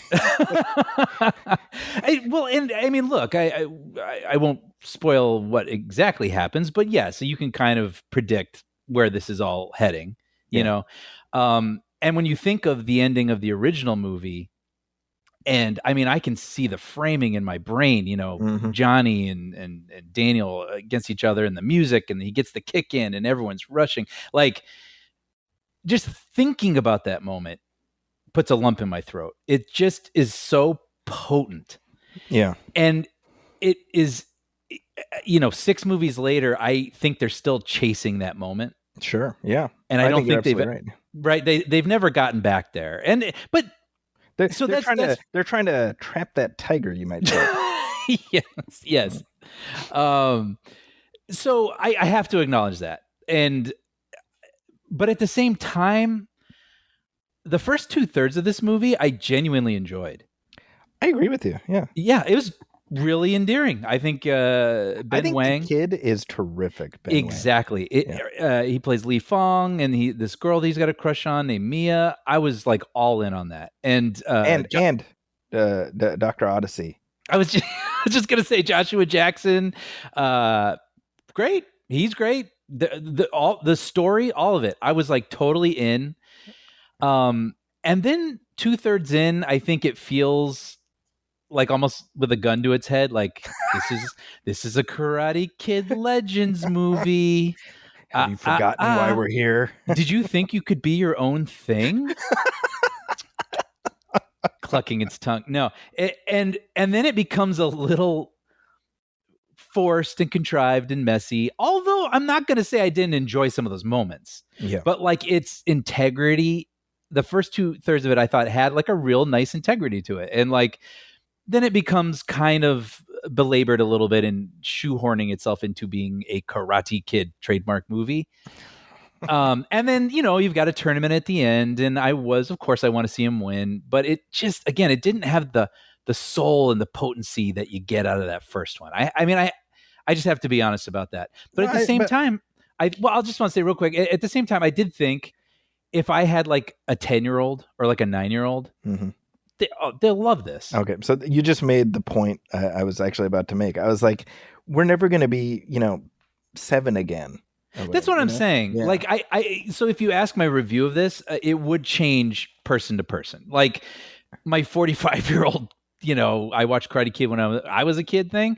I have a perspective on it, which is, hey, this is actually better than I expected. And then it gets a little lost toward the end, but you walk out with a smile on your face. But if someone was like, hey, would me and my kids enjoy this? Oh, totally. That's right. Kind of how I feel about it. Yeah, it's a tough one, right? Because to your point, like you see the corporate mechanics at work, right? Like, oh, Cobra Kai has turned into this big thing, and it's put some juice in the tank for Karate Kid. How do we keep that sucker plugging along? Mm-hmm. And so in lieu of a portal opening from the traditional Karate Kid reality into the Karate Kid 2010 reality, which I'm on record, I would have preferred that. Some multiverse shenanigans would have upped the ante a little bit.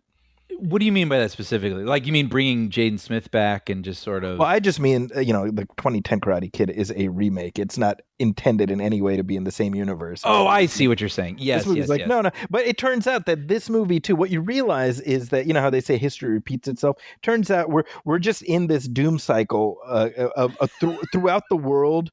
Some awkward teenager is going to relive the getting his ass kicked by a guy who's way better at karate, and he, it's just we're just doing this, You know what though? I actually was doing math while I was watching this movie, and I thought, okay, so this is 2025. When was the last one? That was like 2010. That's 15 years. Yeah. And then I was like, what was 15 years from then? 1994. That was when the next Karate Kid came out. Wow. And then, it's a little closer in time than 86, 84. And I was like, oh yeah, yeah. Okay. Like every generation we do this again. Like maybe that's okay. This because I took my second and third kid, my second kid, he's just like, it's kind of wash, rinse, repeat, same thing, Yeah. And I'm like, well, you're not watching a Karate Kid movie to see your guy get knocked the F out. Credits. And to give the movie credit also, and I agree with what you're saying, like there's a formula to this, and it is satisfying, like a sports film. They got to lose a little bit, and then they win, and like it's, well, not always, but it's a satisfying formula. But I will say the Joshua Jackson character was a little bit of a swerve, and his relationship to Lee, I found it really endearing. I found it endearing. I found it surprising. I didn't see that coming in this movie, them having a relationship, the kid kind of mentoring him in a way. That was great. I liked it. Like I said, I think the first 2/3 of this, not to say that the last third's bad, that's just when it goes into like, okay, we know exactly what we're getting, and it's just an okay version of it. But like, I was like pretty into it. I went in with very low expectations, I should also say. I went in kind of cynically. And I was surprised. It is. Sorry, I don't mean to interrupt, but no. It is, in my opinion, it is low risk, low reward. Yes, that's a good way to approach this, for sure. Yeah. But again, the first 2/3 of it, I was like, this is like it's trying to distinguish itself a little bit, and these relationships are interesting. I like the cast. I like the girl. I like the boy. I like Joshua Jackson. Like it was working for me as its own thing. As its own thing. Yeah. I like. It's funny because people should know, like the advertising is putting Ralph Macchio like front and center, and it is a solid hour before he shows up. Yeah, for sure. And I don't even consider that a spoiler. I just think people should know that. I don't know why I knew that, but I did, and I am kind of glad I knew that. Yeah, I went in even before I saw any of the promos and stuff. Just from the first trailer, I was like, Ralph Macchio is going to be the and I shouldn't be expecting this is not going to be Cobra Kai, season 6 or whatever it's not going to be a continuation in that regard. Yeah. It is a way. You know what it's like? It's like the pilot episode of a spinoff. Yes. Right. Yes. Where like the star of the other show will pop in and be like, "Hey, you guys doing okay?" Or, Yeah. kind of, Yeah. Heard you had some troubles. Can I help? Right. That's really and I'm not saying that in a pejorative sense, because ultimately what they're trying to do is kind of set up their own Miyagi Daniel thing. And I think like, let's say we were to do part 2 of this with Mr. Han and Lee.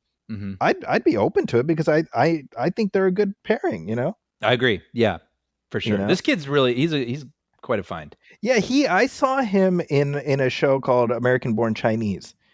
Yeah, I know that. Yeah. Yeah, that was with Ki Hui Kwan was on that also. Mm-hmm. It was Disney Plus, I think, right? It was a Disney Plus show, and so that was he was already on my radar because of that. So when I heard he'd been cast in this role, I was like, oh, okay, that I like him, so I think that's a good choice, Mm-hmm. I liked the martial arts. You can tell that this is Jackie Chan's stunt team. Totally. Yes, it's a very playful choreography. Yeah, exactly. I was not surprised by anything in this movie in terms of how it ended. There were elements of the film I found pleasantly surprising, and so that's why I walked out ultimately satisfied. The comparison I would make is to another Columbia franchise, which is Ghostbusters, and kind of what they've been doing with their new films. Where I'm like, look, I'm not expecting anything like that 84 movie, another 84 movie. Mm-hmm.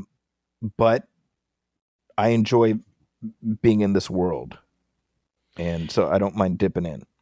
I agree. Actually, there was a moment at the beginning. I don't remember what it was. It wasn't anything bad, but I was sort of like, all right, Brian, I know you do this. You're like, you're going to be holding up 84 Karate Kid as you are watching this. It's like, this ain't that. Mm-hmm. Like, just let go of all that and just enjoy this on its own terms. And yeah, I was pleasantly surprised for the majority of it, and also, but it's got the Karate Kid feel to it. Yeah. Which is to your point about Ghostbusters. Like, yeah, I'm glad. I'm happy to see these continue, and I think, I think older fans won't walk out like, oh, that was terrible. They might not have as strong as feelings for it as maybe a younger set. But I did think, I talk about that all the time on the show. When we were growing up, there were so many movies that were made for us. That's right. Not for our parents. They were made for us. Ninja Turtles, Goonies, all these sorts of things that have lived on to this day. And so watching this, I actually was thinking, like, that's cool, this movie.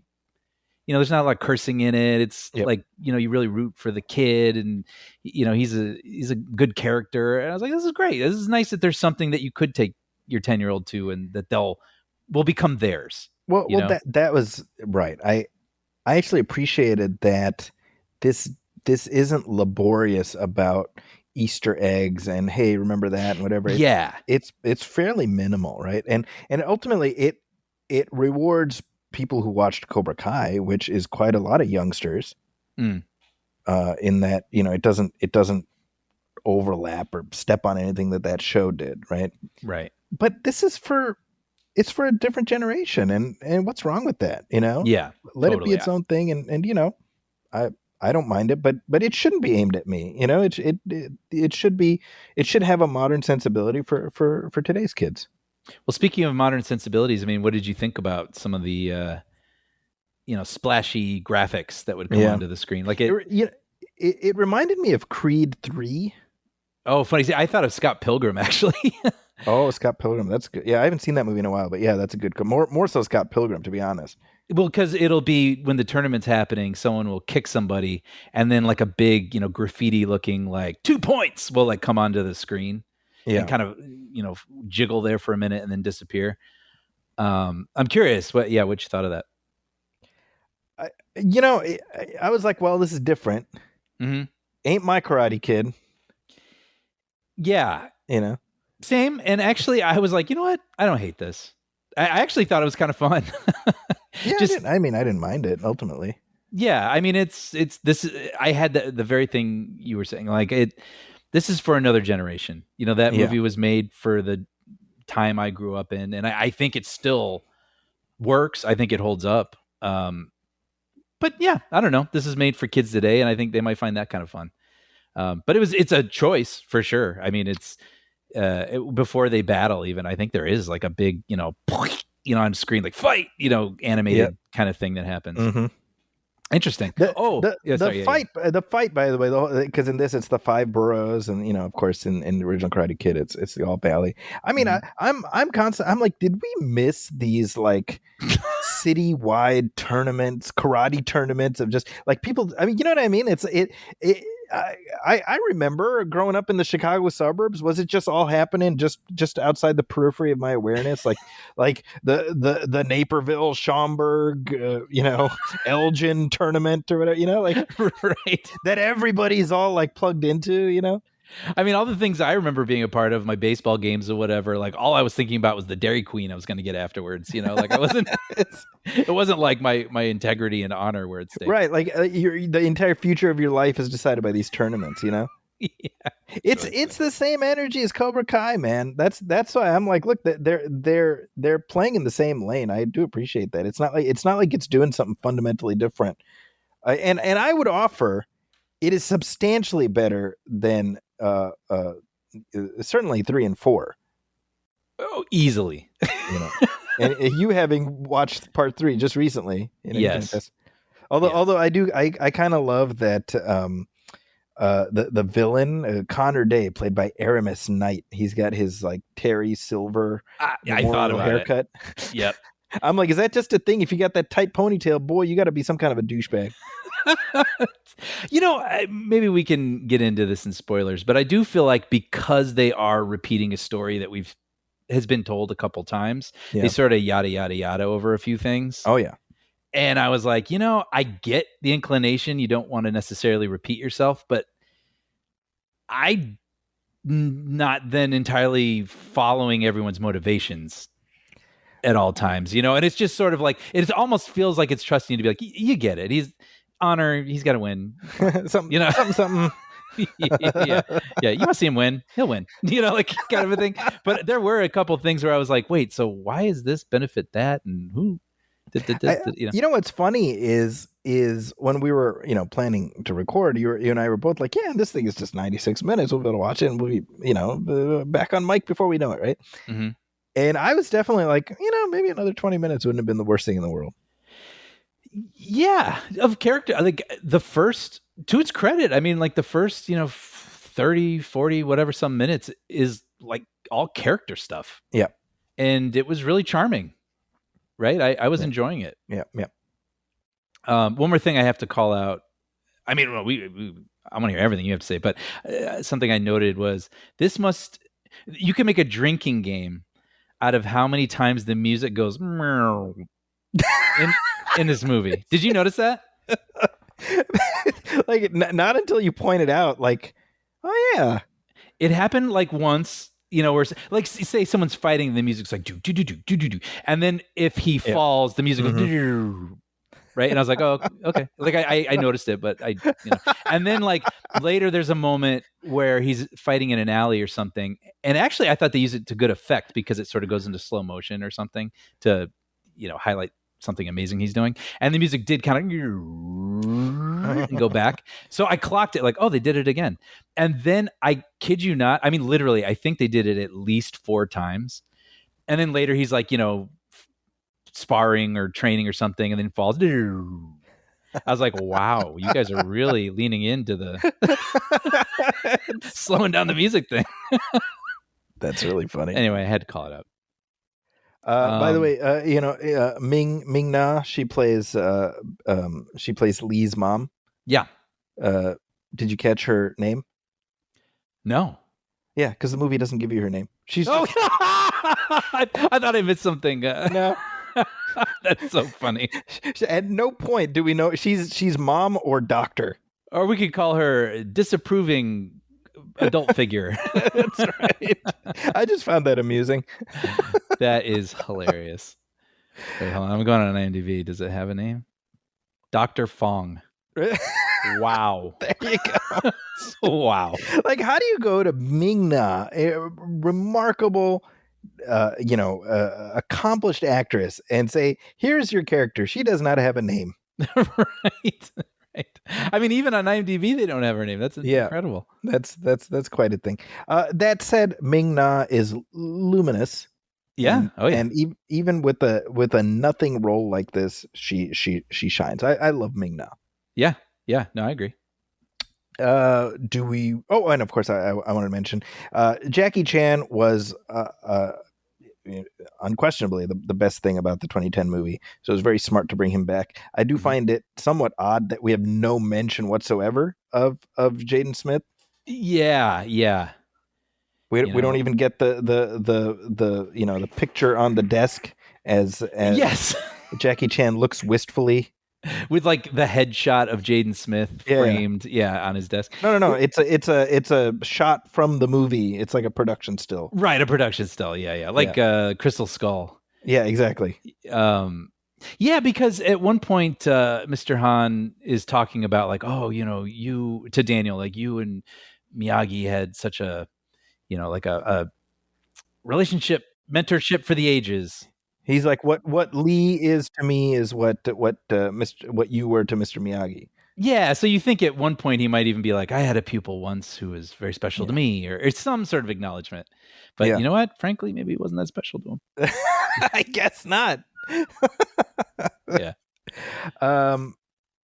Yeah. Hey, do we want to get into spoilers or? Yeah. Let's do it. Spoiler. So the central emotional arc for the main character Lee is that his brother died, right? Yeah, which is pretty good. I think as an emotional anchor that's weighing him down. I think it was. I think that was good. I think it was different.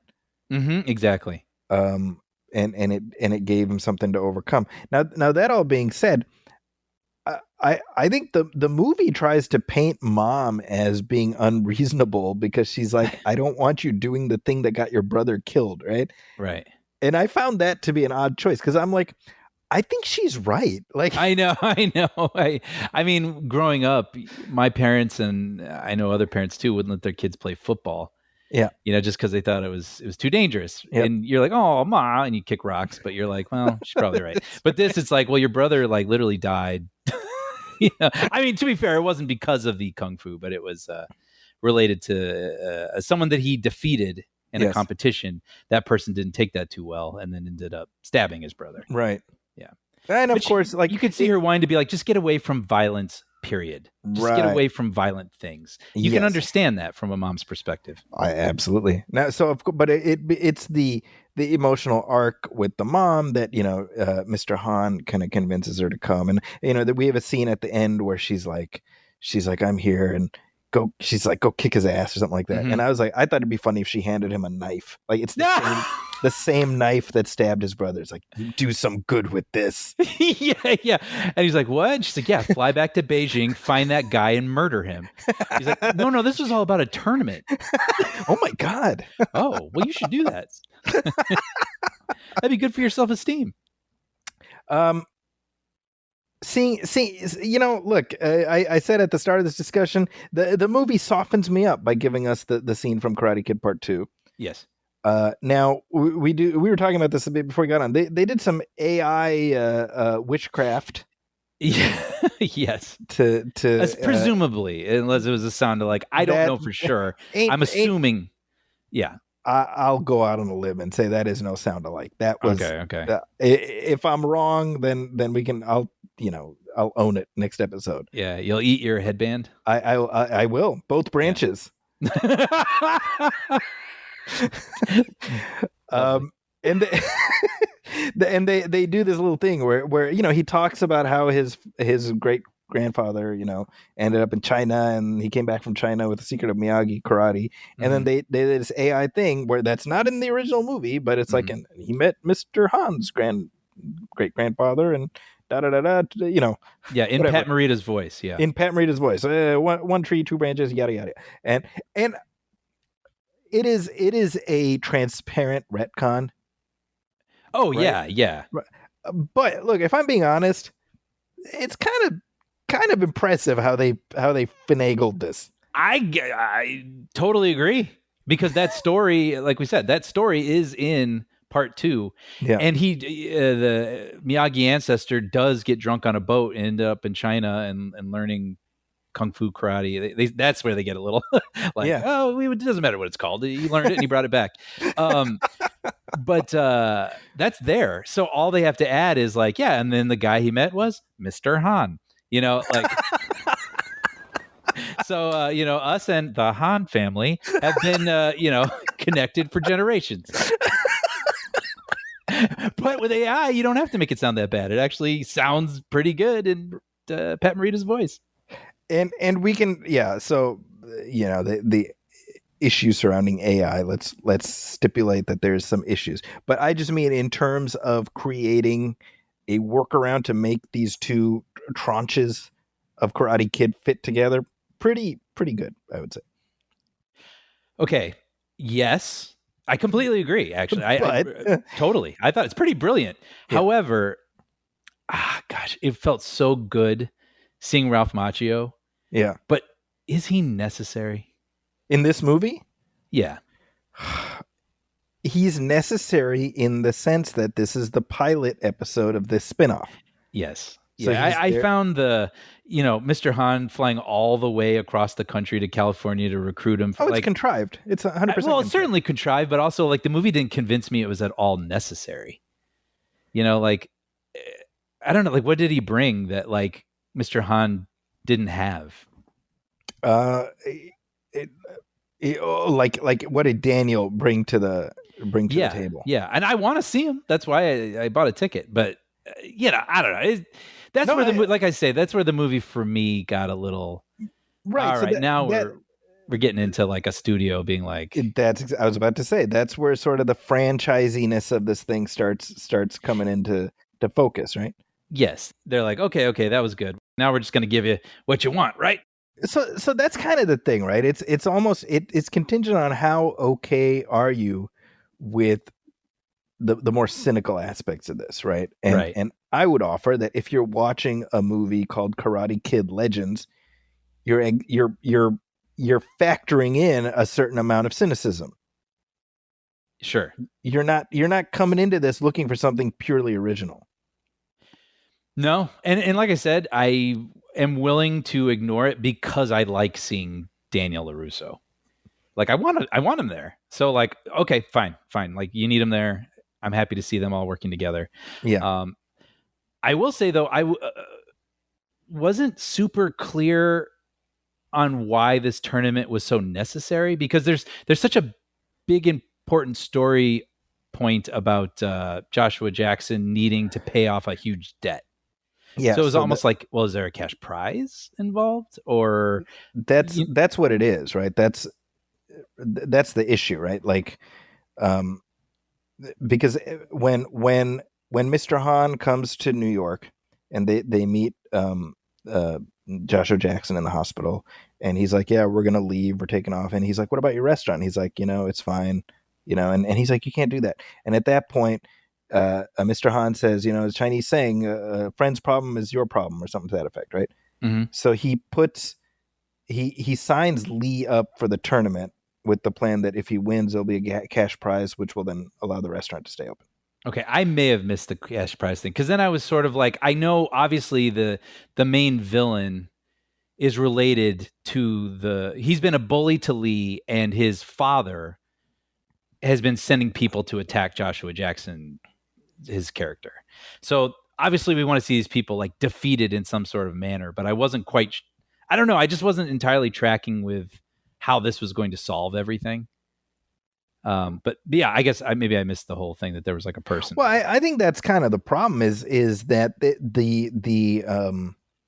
the bad guy dojo is, it's not exactly Cobra Kai in movie one. You know what I mean? Like they don't do much to set it up as some dark force. Yeah. You know what I mean? Like we don't really get a sense of what's going on in there. Like I didn't even know that that guy, the loan shark was his dad. Right. It's not entirely clear. Yeah. Right. Yeah. So that's what I'm saying. Like maybe it's all there if I don't know. But like going back to the first movie, it's just such a clear, clean, personal triumph movie. Yeah. And it's like we know what the stakes are, and it's like self-respect and learning something about yourself and pushing yourself. And a bully's been relentless this whole movie, and when he gets that move in at the end, it's like 30 plus some years later, whatever, like you still stand up and cheer because it's so guttural, right? It's just so perfectly executed. Yeah. And in this one, I was getting a little lost in sort of the stakes, I guess, at the end. And also when it got to the final move, I feel like it was like, this is it. This is it. We're doing this now? Oh, okay. Yeah, right. Like there wasn't steps to it. It almost felt like it had to hurry along or something, and just kind of, and maybe that's just a thing. Maybe that's just how movies move now. Like I wish they'd taken a few more dramatic pauses to almost let us know, like, all right, man, you're down. It's all riding on this. Believe in yourself. I can't do it. Yes, you can.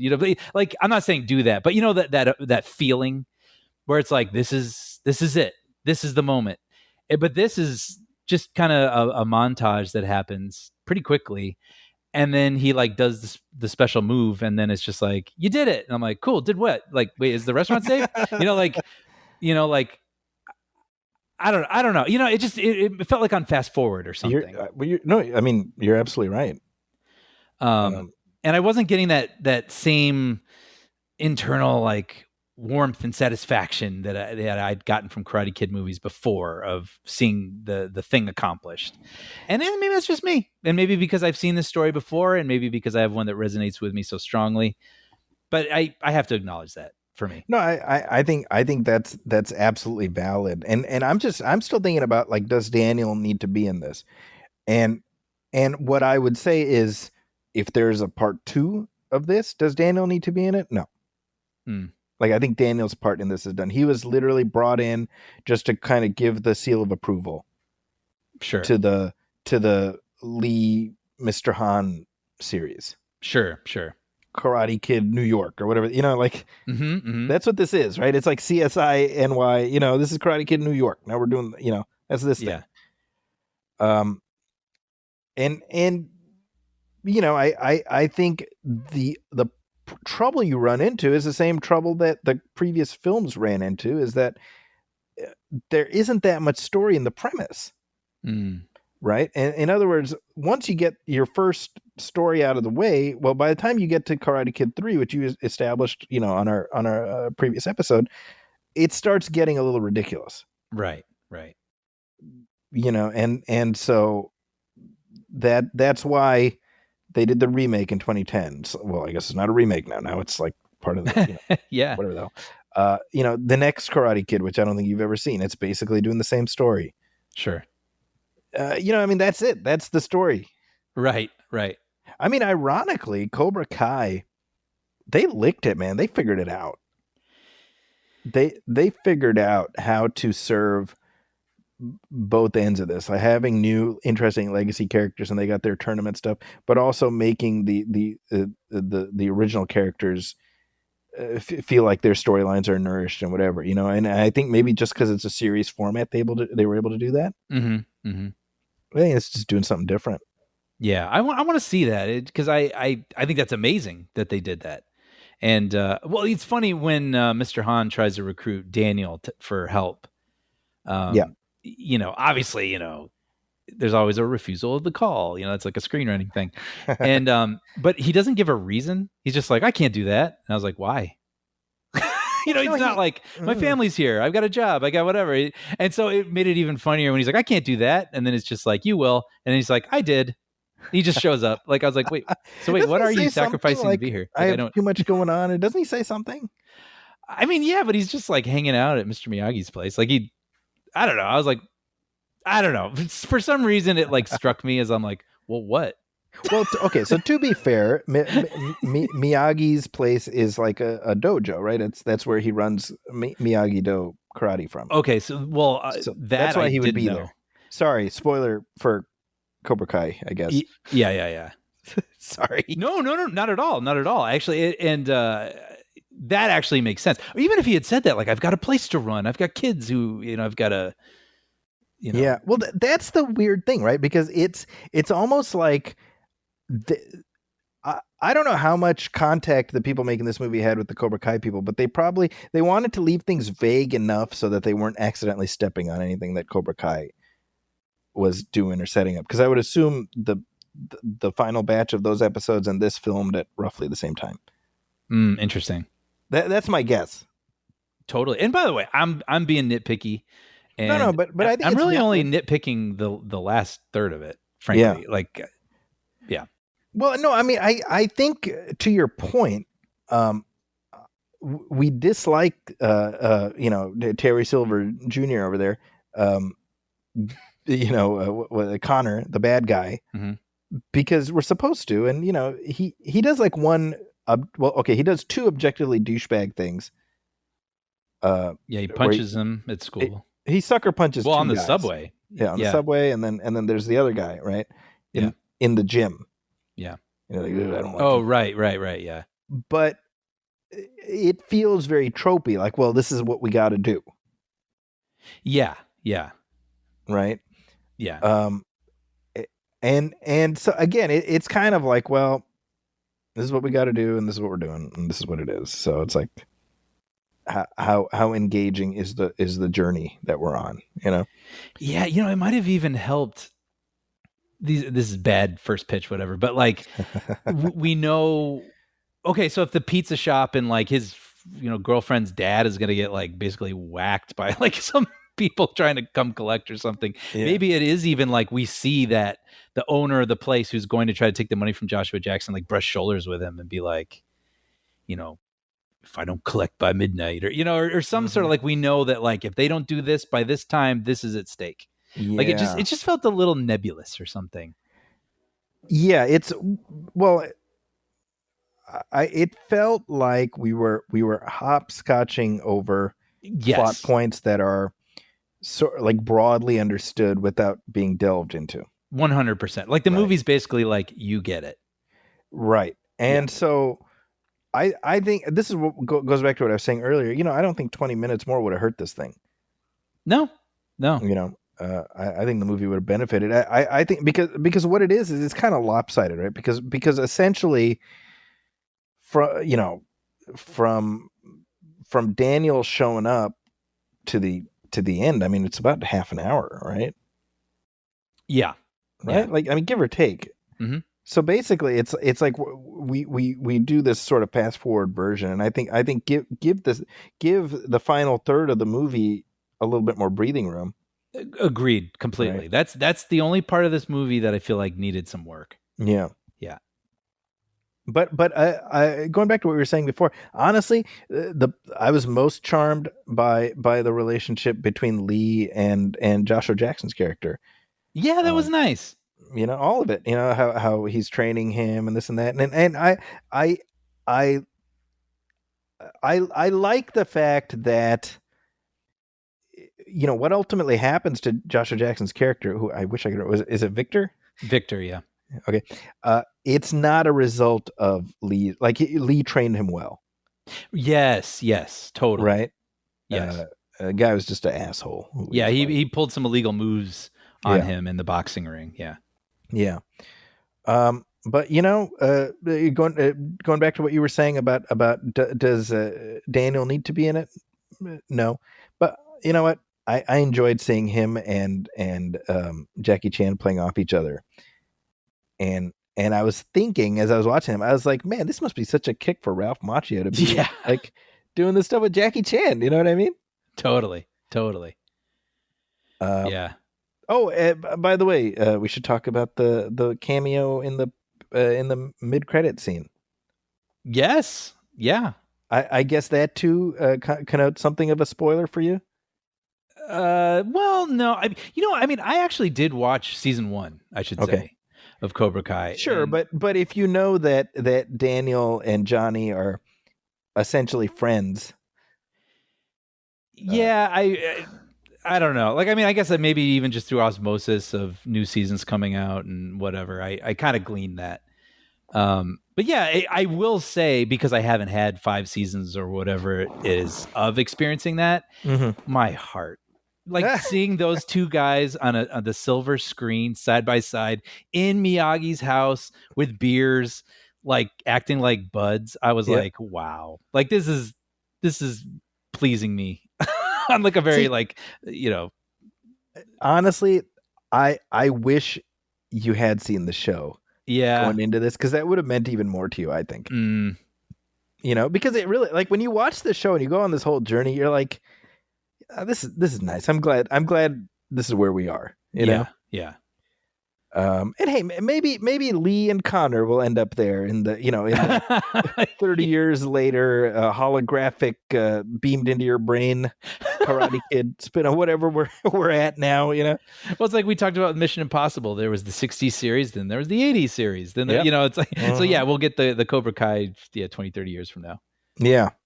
And then I have to call out the girlfriend too, Mia. Yes. Sadie Stanley. I thought she was like really, she popped. Her. Yeah. You know what I mean? Like sometimes these people just sort of play a role and it's like, no, don't do that. Oh, I'm rooting for you. And that's kind of all they do. But I thought she had a real personality and they were fun together. Yeah. I think it's tricky because the thing with these films is like you're kind of going through these paces and you kind of know what to expect. So you're like, okay, well, that's the girl, and she's. I mean, again, it's very, very much Allie and Johnny in terms of that. Oh, that's so true. I can't even believe I didn't think about it. But yeah, that's absolutely. She used to date the bully. Yeah, right. That's what I'm saying. We're in this doom cycle where it's just this story will repeat itself. So first here, then there, then it's just it's the way of things, you know. That's funny. Yeah. But what I liked is that there wasn't like a racial element at all in terms of their relationship. Yeah, that's true. Right. Other than that asshole calling him Beijing, there wasn't like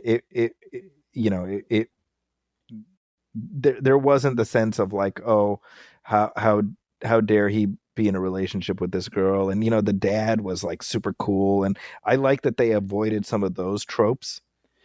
Me too. It's funny, even when you say the Beijing part, maybe I'm just super naive, but I didn't even take that way. Like, to me, it was like if someone was fighting Daniel and just like, yo, Reseda, get up. No, I agree with you. Yeah. That's what I appreciated that. Same. Yeah. Yeah, I'm glad they didn't have that. Yeah. Yeah, anything else that jumps out at you about the movie? No, those were kind of my only things. I mean, I feel like I ultimately think it's really fun, and I think if you go in with the right expectations, you'll enjoy it. Those were a couple of the things toward the end that I wanted to call out, just about stakes. For me, they just weren't entirely clear, or I feel like they could have puffed them up even a little more, which would have led to even more satisfaction with the win. I agree. But otherwise, no, good new characters, fun action. I thought they did a good job of elevating the martial arts. Oh, absolutely. Again, you can see the Jackie Chan influence just all over this thing. Yeah, and there was like maybe one or two things where I thought, like that. I don't know if like physics work quite like that, but like, I don't even mean that sarcastically. Like, it's just one or two things, but it was enough. I feel like in the Jaden Smith one, his finishing move was like, it's like Matrix. Some wire foo. Yeah, exactly. Yeah, and in this one, by and large, is just impressive athleticism, which I really appreciate, and it makes it more fun to watch for me personally. Yeah, I think that I mean, Jackie Chan, he's got to be in his 70s now, right? Amazing.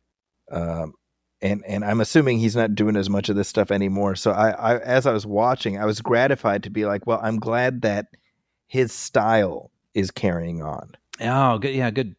Right. Like when you see Lee squaring off with the loan shark guys who are coming for Victor. And I mean, it's like something out of Rumble in the Bronx. Totally. Like using the environment. Yeah. It was in an alley, right? And he's jumping on and off of a dumpster and swinging around. And he's in a precarious position and about to fall off and making a funny face, but then he catches himself. 100%. Very, 100%. yeah, Jackie Chan. And I literally, because I've seen Jackie Chan choreograph these things, and as I was watching, I was like, I know all this is Jackie. It's got to be, you know. And that was the other thought. I was like, you know, they've upped their game in terms of the martial arts in these movies, which you got to do because we can't get away with 1980s white guy karate anymore. Well, after watching part 2 and doing the commentary, and you and I were questioning, is Daniel good? It's like maybe I had that in my head where it was like, we cannot win. Hey, Jackie Chan coming to Ralph Macchio be like, we can't win this karate tournament without you. I was like,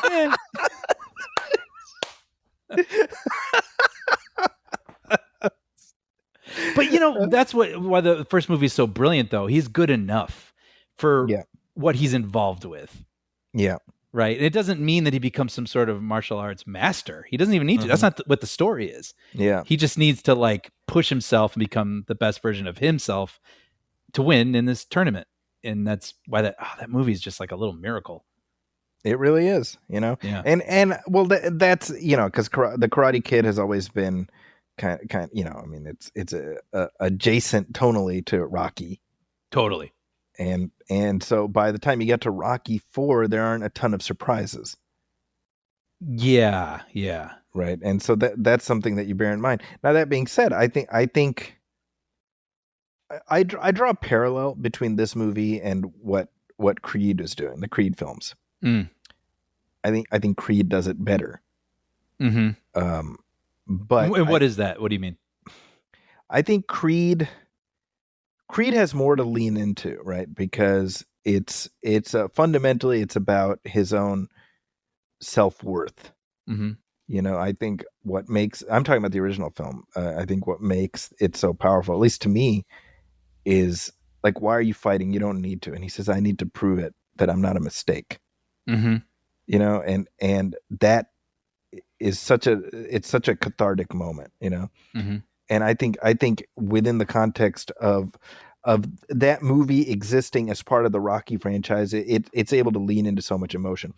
But that also gets to the fact that a heavyweight boxing match is different from a teenage karate tournament.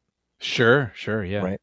And so I appreciate that this is trying to do something similar to Creed, where it's existing within the world. It brings in Ralph to essentially be Stallone. Right. And we appreciate it for that. And I think just like Creed now has, you know, moved on from Rocky, and that's fine. I think potentially if there is another one of these without Ralph Macchio, I think that would be fine too. Yeah. I'd be okay with that. You know? Yeah. So that's where I'm at with this. Wait, you said you brought your kids and you said one of them was just kind of wash, rinse, repeat. What is the other? But he's like, it's good.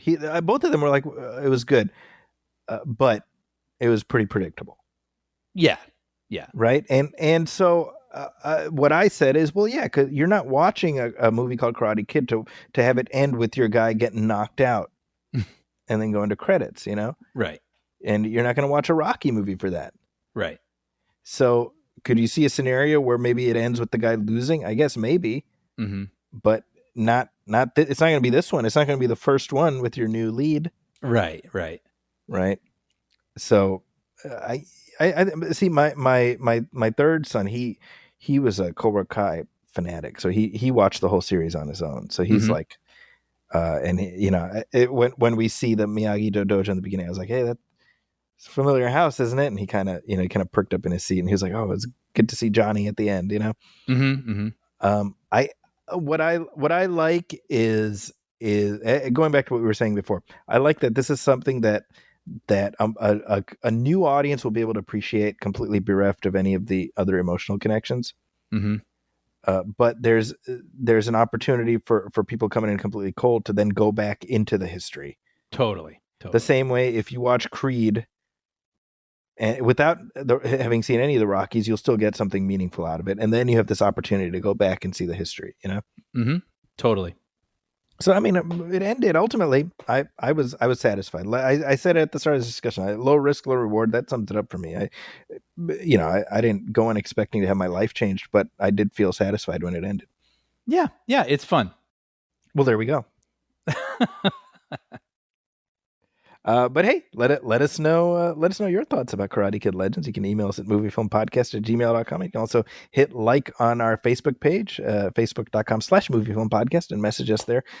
We would love to hear your thoughts on the movie, and of course your thoughts on our thoughts. If you like what we have to say, by the way, please go to Apple Podcasts and leave a review, leave a star rating. Every little bit helps. We also have a Patreon page, Brian.